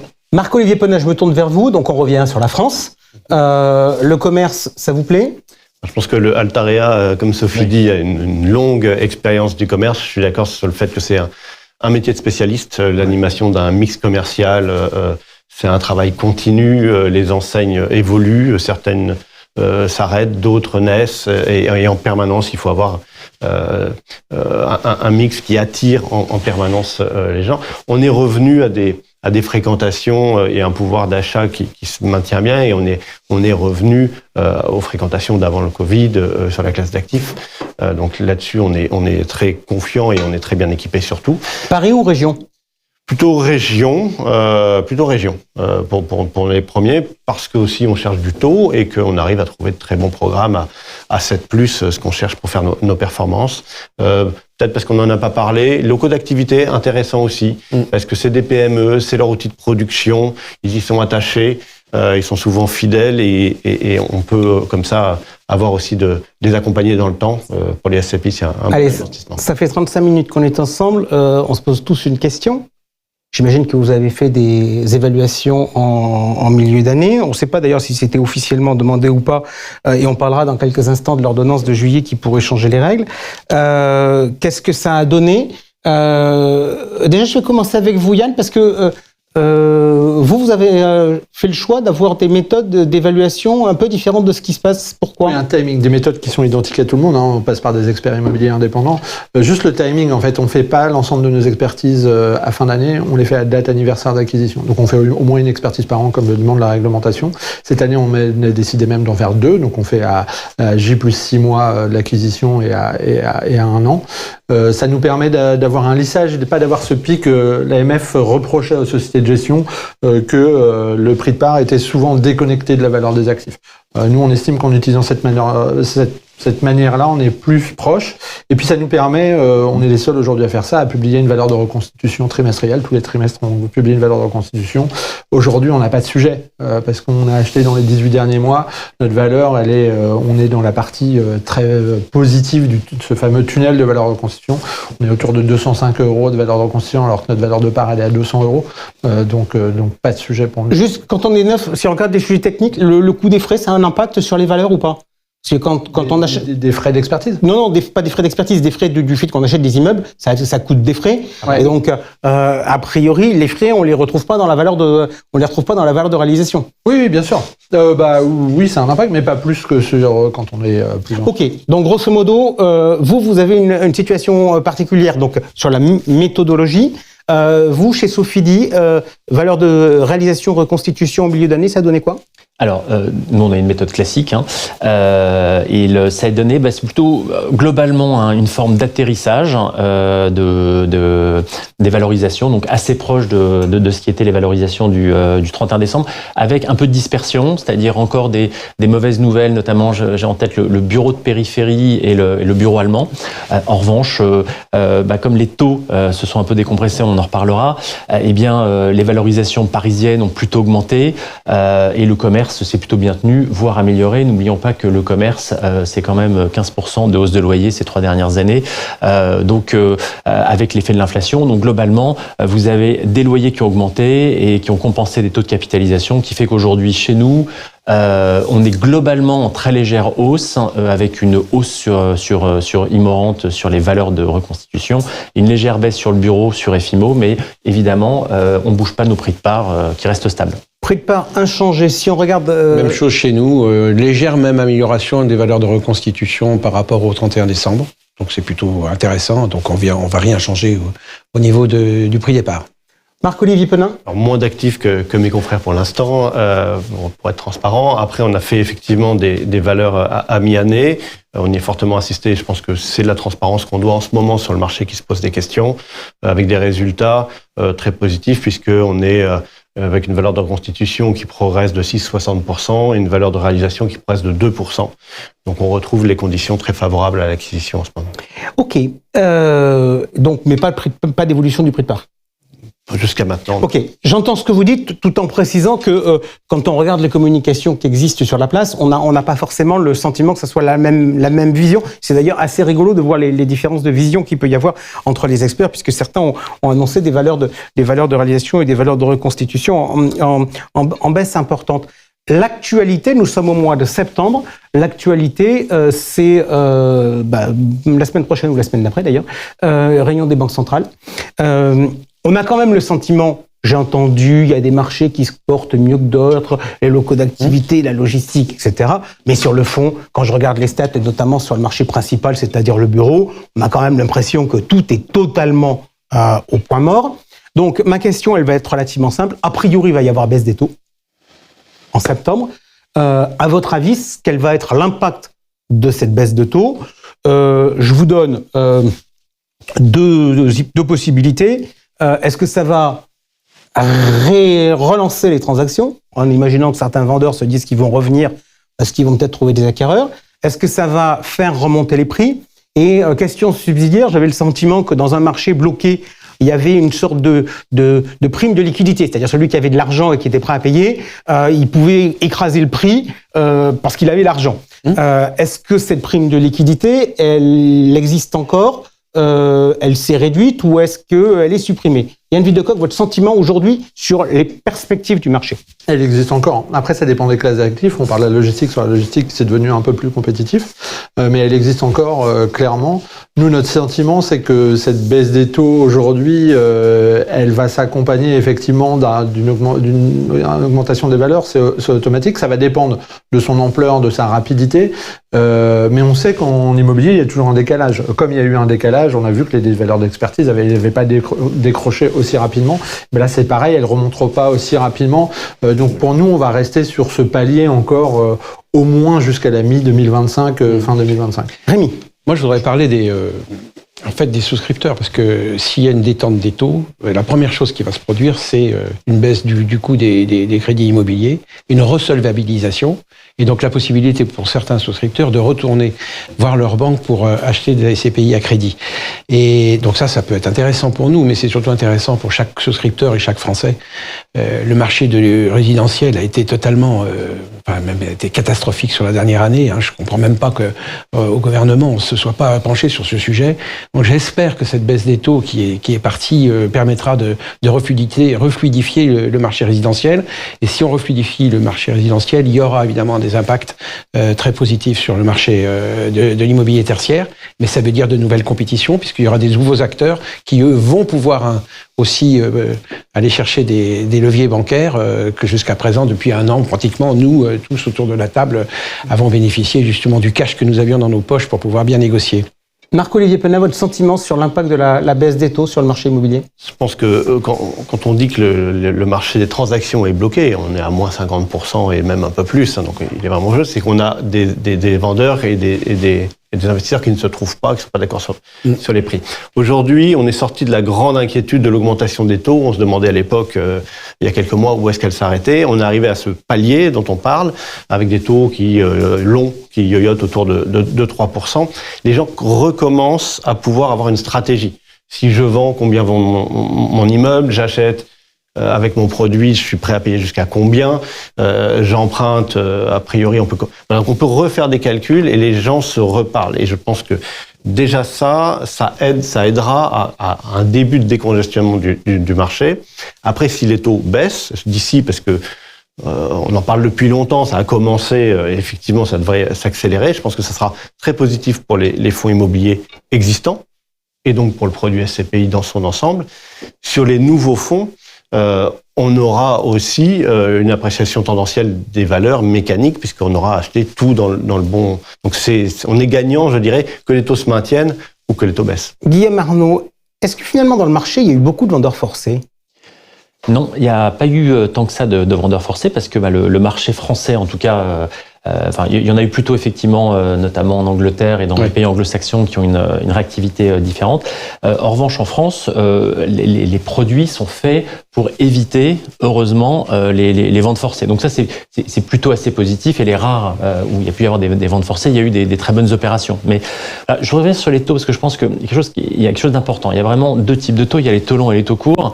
Bon, sur les taux longs, je veux dire, aujourd'hui, à 10 ans, l'État français s'endette à 3%. Si on ne sait pas gérer de l'immobilier avec des taux longs à 3%, il faut qu'on change de métier. Donc, j'ai envie de dire, sur la partie longue, tout va bien.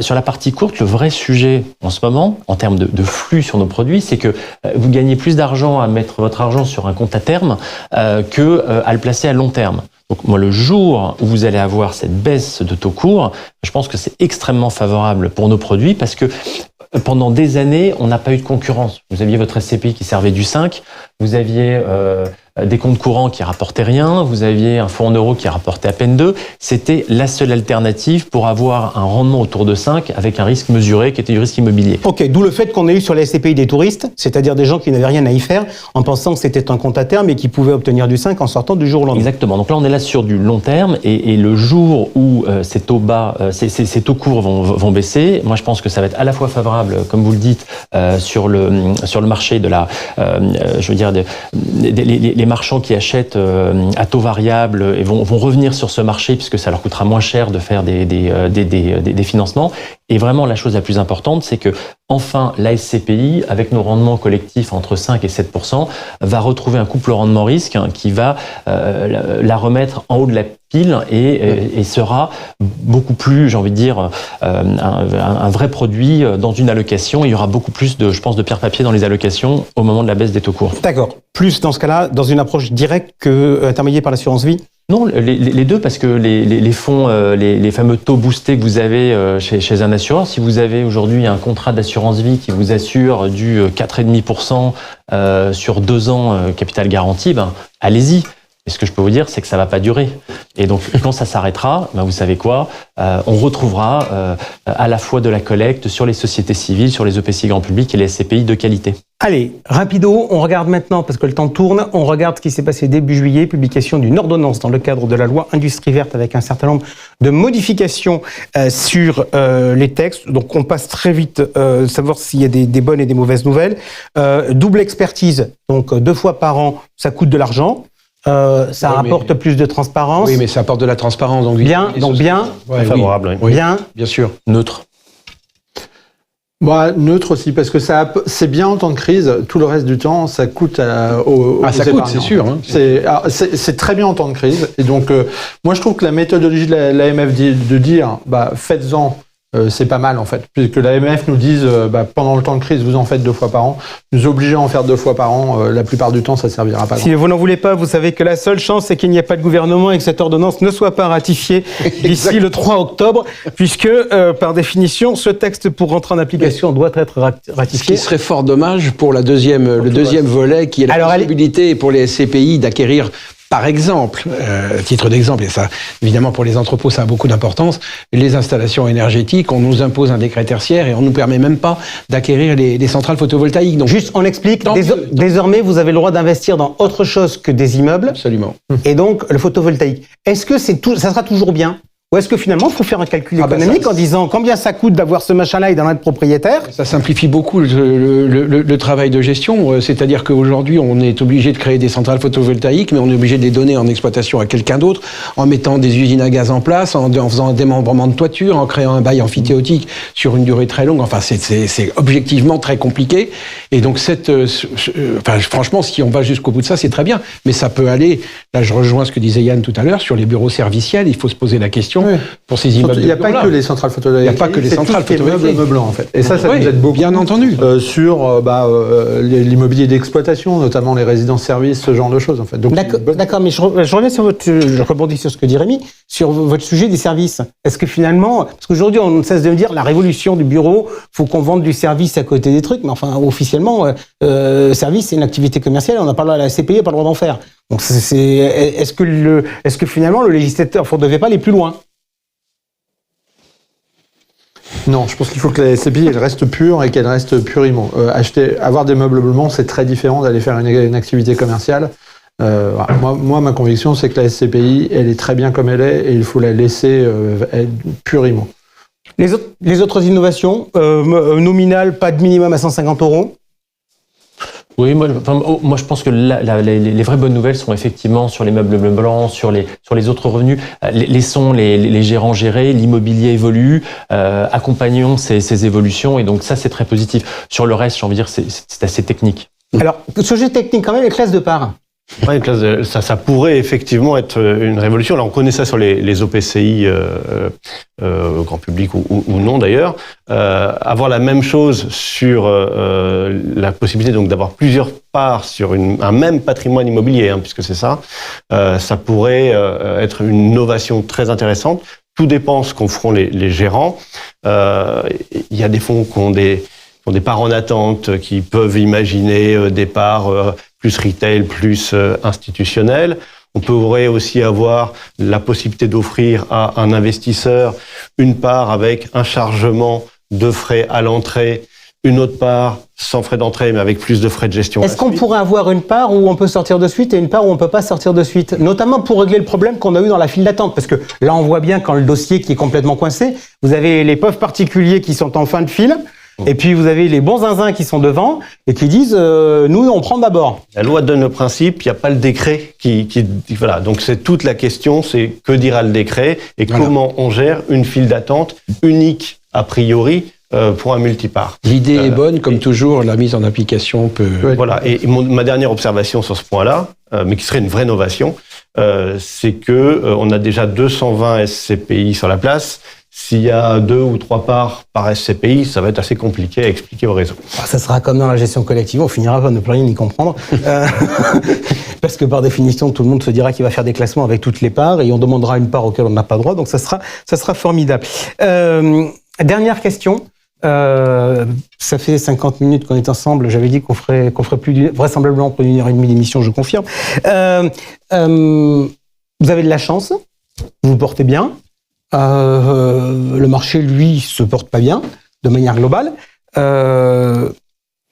y a eu un bruit médiatique fort. Ça s'était un peu calmé. Ça pourrait potentiellement repartir. Pour vous, quand est-ce qu'on va voir le bout du tunnel sur le marché ?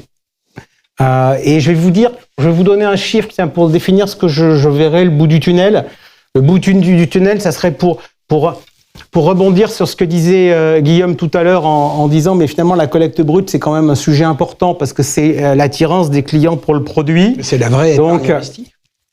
Quand est-ce qu'on pourrait retrouver globalement sur le marché des 4-5 milliards de collecte brute qui permettraient potentiellement à la fois à certains de se développer et à certains d'éponger les problèmes? Je me lance. Allez. Mi-2025. Enfin, je veux dire que 2025, on sera déjà à 5 milliards. Moi, je vais faire une réponse de Gascon. Je pense qu'il y a des marchés qui vont repartir plus vite et des marchés qui vont repartir moins vite. Je suis pas sûr que les SCPI de bureau recollectent beaucoup en 2025. En revanche, je pense que les SCPI diversifiés, nouvelles, vont remporter le marché en 2025 et collecteront bien. Donc, deux vitesses. Marc-Olivier. Oui, je partage la chose. Avec une observation, c'est que l'immobilier, c'est toujours un peu plus long que les calculs qu'on fait en faisant une régression. Si les taux courts, effectivement, baissent rapidement, ça va redonner clairement de la vitalité au secteur et ça commencera par les SCPI récentes, je pense. Yann Videcoq, votre sentiment ? 2026. Pour moi, c'est le point central, ce que disait Guillaume tout à l'heure, c'est les taux courts. Ici, on est confrères, on n'est pas concurrents. En fait, nos concurrents, c'est les autres produits. Absolument. C'est vraiment, il faut comprendre ça. On vend de l'épargne. L'épargne immobilière fait partie de l'épargne. Et aujourd'hui, nos concurrents, c'est les comptes à terme, c'est les produits structurés. Il y a une vague de produits structurés. Là, ça va s'arrêter parce que avec la baisse des taux. Et donc, avant que ces taux courts redescendent, pour moi, 2025, c'est encore un peu tôt. Je vais juste terminer, c'est que si on a une aggravation de la fiscalité, ça sera plus que 2025 me concernant. C'est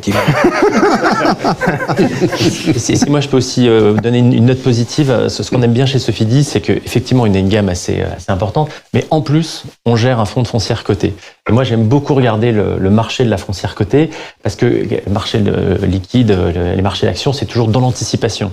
Et voir aujourd'hui le marché de la foncière cotée frémir, voir ce point bas de novembre l'année dernière. Donc, ça va plus vite que la SCPI, c'est sûr, mais en tout cas, la bonne nouvelle, c'est qu'il y a eu un vrai rebond depuis au moins 1 an et que vous voyez ce marché tenir et avoir touché son point bas clairement. Donc ça, pour moi, c'est plutôt, j'ai envie de dire, la SCPI, c'est 1 an après, et donc c'est plutôt des signes très positifs pour notre marché. Ok, merci beaucoup. Je fais une référence à l'introduction que j'avais faite lors de l'émission précédente où j'avais dit que on n'avait pas abordé un scénario extrême et qu'on n'a pas abordé non plus aujourd'hui. C'est l'impact potentiel de la bordelisation politique en France sur les taux français. Mais bon, on espère que tout ça va se calmer. C'est la rentrée, on va essayer de voir les choses de manière positive. Merci en tout cas à tous les 4 d'avoir été avec nous. On continue dans le non-côté, mais cette fois on revient du côté financier à l'affiche avec Opal Capital. À l'affiche, Opal Capital et son président Paul Moreno-Bleuséville, fidèle au poste, qui vient nous voir tous les ans pour faire un point sur la structure créée il y a de cela quelques années. On va donc faire ce point-là. Déjà, petit souvenir, on avait évoqué la dernière fois l'objectif de 100 millions d'encours. Vous en êtes où ? Alors aujourd'hui, on a dépassé ça. On a plus de 140 millions d'encours. Et ça continue sur une dynamique très positive. Et alors, en termes de partenaires, puisque votre logique, c'est de distribuer du private equity via des réseaux de distribution externe, vous bossez avec combien de CGP, combien de clients? Eh ben aujourd'hui, on a discuté avec beaucoup de partenaires. C'est 300 CGP ou structures de family office qui distribuent nos produits aujourd'hui, qui ont été convaincus par la qualité de notre sélection et de la conception de notre offre. Et au final, combien de clients? Aujourd'hui, on a plus de 1000 clients qui ont souscrit à des produits Opale Capital. Alors, la conception de votre offre, pourquoi bosser avec vous? Vous m'apportez quoi? Alors, c'est très simple, Jean-François. Si vous regardez ce qui s'est passé, mettons, entre 2005 et 2022, où que vous investissiez, ça marchait. Pourquoi ça marchait? C'est parce qu'en fait, les taux baissaient, les banques centrales étaient en train d'injecter des liquidités, la croissance était relativement stable. Enfin, disons que tous les indicateurs étaient ouverts. Dans ce cas-là, effectivement, tout le monde a bien marché. Donc, vous nous affirmez en tout cas déjà que les perspectives, les résultats passés ne préjugent en rien des résultats futurs. Et c'est absolument notre thèse centrale qui est aujourd'hui l'environnement est complètement différent. Et donc, pour pouvoir détecter qui sont les fonds qui ont des chances de faire des performances intéressantes à l'avenir, eh ben en fait, la grille d'analyse est beaucoup plus complexe que juste regarder le passé et se dire « Ah, ils ont été bons ». Et donc là-dessus, c'est là la valeur ajoutée d'Opale, c'est de se dire, en fait, nous, on est des experts dans cette sélection à la fois de stratégies et de fonds qui sont actifs dans les stratégies qu'on a sélectionnées. C'est un boulot colossal. Aujourd'hui, on a regardé 1800 fonds, on en a sélectionné que 21. Donc ça vous dit, voilà, 1% de taux de sélectivité. Et en fait, ce boulot est nécessaire pour être pertinent dans la façon d'investir dans les actifs privés. Ok, dans la sélection que vous faites, vous me dites on en a pris que 21 dans 1800 analysés. Il y en a que 21 parce qu'il y en a que 21 qui sont bons, ou il y en a que 21 parce que finalement vous faites aussi un choix de stratégie que vous proposez aux clients. Autrement dit, est-ce que vous êtes sélectif ou est-ce que vous êtes une plateforme qui dit nous on sélectionne les bons fonds et puis derrière vous choisissez ce que vous voulez? Non, en fait les étapes logiques de création d'un fonds Opale, c'est on commence par regarder le contexte économique et les perspectives. À partir de ça, on se dit, en fait, comment est-ce qu'il est pertinent d'investir dans ce contexte économique? Est-ce que c'est des stratégies actions, des stratégies de dette et si oui, lesquelles? Parce qu'en fait, toutes ne sont pas identiques. Et une fois qu'on a détecté la stratégie qui nous plaît, en fait, là, on va sélectionner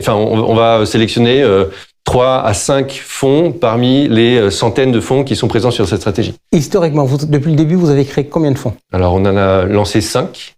Ok, 5. Donc, je me rappelle, les premiers, c'était du private equity, entre guillemets, de manière traditionnelle. Aujourd'hui, puisque vous me dites qu'il y a une sélectivité des stratégies en fonction de l'environnement, aujourd'hui, vous avez combien d'offres disponibles et sur quoi?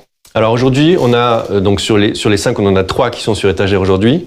On a un fonds qui n'investit que dans des stratégies de secondaire.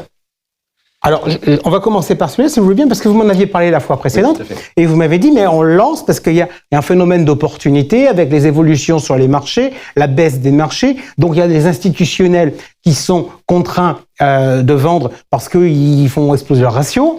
Et donc, on arrive à racheter des participations à des prix intéressants. C'est toujours le cas aujourd'hui? Alors, c'est toujours le cas. C'est drivé en premier lieu par le fait que les fonds de private equity sont depuis 2 ans dans une panne relative de transactions, c'est-à-dire qu'ils vendent peu les participations qu'ils ont en portefeuille. Ça met une contrainte très forte sur les institutionnels qui doivent en fait gérer leur portefeuille de façon dynamique, alors que avant cet aspect dynamique se faisait tout seul. Donc là aujourd'hui, il faut qu'ils soient actifs sur leur portefeuille et donc doivent vendre certaines de leurs positions.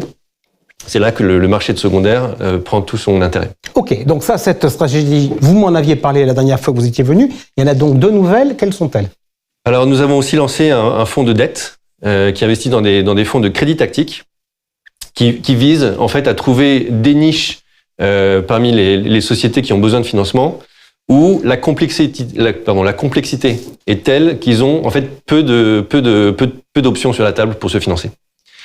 Et en fait, le fait d'avoir finalement peu de concurrence, de pouvoir créer une offre très sur mesure qui épouse cette complexité, se rémunère. Et en fait, ici, on a des couples rendement-risque qui sont anormalement attractifs. Anormalement attractifs, ça veut dire quoi? C'est-à-dire que vous avez une stratégie de dette, donc avec beaucoup de protection, mais que c'est une stratégie qui va viser entre 13 et 15% de TRI. Ok. Donc on est proche du private equity, mais avec un risque de dette. Troisième offre sur l'étagère. La troisième offre sur étagère, c'est une stratégie de buyout qui va investir sur 5 fonds. Et ici, on a choisi 3 verticales. Et comme je disais tout à l'heure, on a vraiment choisi les verticales avant les fonds. Première verticale, c'est la verticale de la santé, qui s'appuie sur le thème du vieillissement, donc qui est vraiment un terme de long terme. Deuxième verticale, c'est la verticale des logiciels SaaS. Pareil, en fait, on s'appuie sur les thèmes de la numérisation de l'économie qui est grimpante. Et le troisième thème, c'est un thème de décarbonation, de solutions de décarbonation. Et donc pareil, on a pris cette approche, on a regardé des centaines de fonds avant d'en sélectionner 5 qui collent exactement à nos critères. Objectif de TRI sur ce produit? Celui-là, on va viser plus de 20% de TRI. Alors c'est effectivement un produit qui a un risque d'equity et qui est un peu plus concentré. Juste, vos stratégies, elles sont européennes ou elles sont internationales? J'ai du risque de change? C'est mondial. Tous les fonds qu'on va regarder, ça peut être vraiment des fonds qui sont nord-américains, européens ou même asiatiques. Et on va investir via notre fonds, effectivement, dans les fonds directement.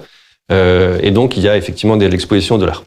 Ok, je voudrais qu'on regarde aujourd'hui, vous m'avez dit que les chiffres étaient bons en terra blanco. Dans ces 3 stratégies aujourd'hui, donc on voit la dette, c'est la moins risquée. Le buyout, c'est le plus risqué. Aujourd'hui, les gens, ils ont plutôt tendance à se tourner vers quel type de stratégie? Alors, on voit vraiment des comportements très polarisés. On a vraiment cette approche de dire si je suis dans une approche où mon portefeuille, j'ai vraiment une poche dans laquelle je veux prendre du risque, et ben je vais prendre la stratégie qui rapporte a priori le plus. Si je veux au contraire être dans une approche assez défensive, c'est vrai que on voit les gens investir dans le fonds de dette ou le fonds de secondaire. On a vraiment les deux populations, elles sont très disjointes. Bon, moi je suis d'un profil à aimer le risque. Donc je voudrais qu'on s'arrête 2 secondes sur le sujet du buyout, oui. Parce que je veux bien prendre du risque, mais j'essaie non plus de pas être fou et pas simplement me laisser attirer par des rendements qui sont des rendements importants. J'ai une question sur la dernière fois qu'on s'est vu, on n'était pas tout à fait dans nos niveaux de taux d'intérêt. L'environnement a quand même pas mal changé. Je voudrais m'interroger sur les valorisations. Oui. Et pour vous interroger sur les valorisations, je propose tout de suite qu'on regarde un graphique. Ce graphique, c'est l'indice Argos, qui publie différents types de graphiques. J'ai retenu celui-là. C'est les valorisations des entreprises. Et le constat, je constate qu'elles ont baissé, ce qui est à peu près cohérent dans un environnement où les taux d'intérêt ont remonté. Mais moi, surtout, le truc qui me surprend quand je vois le graphe, c'est que je vois la courbe bleue, les fonds d'investissement qui payent depuis plusieurs années plus cher que les acteurs stratégiques. Moi, je veux bien, mais je veux bien espérer faire des bonnes performances. Mais est-ce que je suis pas en train de surpayer les actifs? Alors, il y a peut-être 2 choses à faire avant de vraiment commenter ces chiffres. C'est de savoir comment est bâti cet indice Argos et quels sont finalement les risques d'interprétation qu'on prend. Comment il est bâti? On prend un échantillon des transactions qui ont été faites dans le mid-market européen et on va regarder les valorisations de cet échantillon. L'indice Argos, c'est la médiane de cet échantillon. Donc, comme pour toute approche statistique où on fonctionne sur un échantillon, en fait, vous avez un niveau d'erreur qui est relativement important en fonction de la taille de l'échantillon. Et donc, il faut surtout pas regarder l'indice Argos comme un point, mais plutôt comme une fourchette. Et de ce point de vue-là, en fait, interpréter le fait qu'une courbe est au-dessus d'une autre, c'est en fait aller trop loin. Donc, il faut plutôt regarder les tendances. Et là-dessus, en fait, ce qu'on voit comme tendance, c'est un léger tassement des valorisations payées par à la fois les stratégiques et les fonds d'investissement, mais une remontée des fonds d'investissement sur les derniers mois. Est-ce que le marché se réanime un peu? Exactement. Et en fait, c'est l'indice qu'on tire de cet indice Argos. C'est le fait que cette remontée des fonds d'investissement, elle est non pas tirée par le fait que en moyenne on paye plus ou on paye moins. Elle est tirée par le fait qu'il y a plus de transactions qui sont dans des valorisations dites élevées par la catégorisation Argos, c'est-à-dire à plus de 15 fois l'EBITDA. C'est un indice hyper intéressant parce que quand vous regardez vraiment la composition des transactions, vous avez en fait les fonds d'investissement achètent des sociétés qui sont leurs sociétés de portefeuille et ces sociétés vont avoir une activité d'acquisition. Les petites acquisitions dans les grosses sociétés de portefeuille, elles ont des multiples relativement faibles. Là, le fait qu'on ait des transactions qui viennent à nouveau sur les multiples élevés, ça veut dire que les fonds d'investissement sont à nouveau acheteurs et recommencent à acheter des sociétés en portefeuille. Ok, donc vous nous dites il faut être vigilant sur la méthodologie de construction des indices, comme c'est pas toujours très astucieux de comparer le CAC 40 avec le Nasdaq. Dernier point que je voudrais aborder avec vous. J'ai vu dans l'actualité que Opale Capital devenait société de gestion et avait obtenu son agrément AMF. Qu'est-ce que ça change ? Alors, le but d'Opale, c'est vraiment de proposer ce qu'on estime être la meilleure sélection à un instant donné. Avec quel ticket d'entrée ? Avec 100 000 euros, on crée des fonds professionnels, donc c'est accessible à partir de 100 000 euros. Et pour faire la meilleure sélection, en fait, vous avez deux composantes importantes. C'est de partir de l'échantillon le plus large possible et de faire le boulot de sélection le plus discipliné possible. Le boulot de sélection discipliné possible, on le fait. On fait de l'alignement d'intérêt, donc c'est-à-dire qu'on investit nos fonds propres dans les fonds qu'on crée, donc ça montre cette discipline. Mais le fait d'être société de gestion nous permet d'ouvrir l'échantillon de façon plus large. Il y a certaines stratégies dont on n'aurait pas pu prétendre les regarder, et c'est désormais chose faite avec notre agrément société de gestion. La deuxième chose que ça change, c'est que notre clientèle qui était exclusivement française jusqu'à maintenant, en fait, on va pouvoir ouvrir les frontières et s'adresser à une clientèle aussi internationale. Merci beaucoup Paul Moreno-Blosséville d'avoir été avec nous pour ce point annuel sur l'activité d'Opale Capital. Merci à vous d'avoir suivi cette émission. Je vous avais annoncé qu'on serait long parce que c'était la rentrée et qu'on vous retrouve avec plaisir. Rendez-vous le mois prochain, sauf naturellement si on se croise dans les couloirs de Patrimonia. Ciao.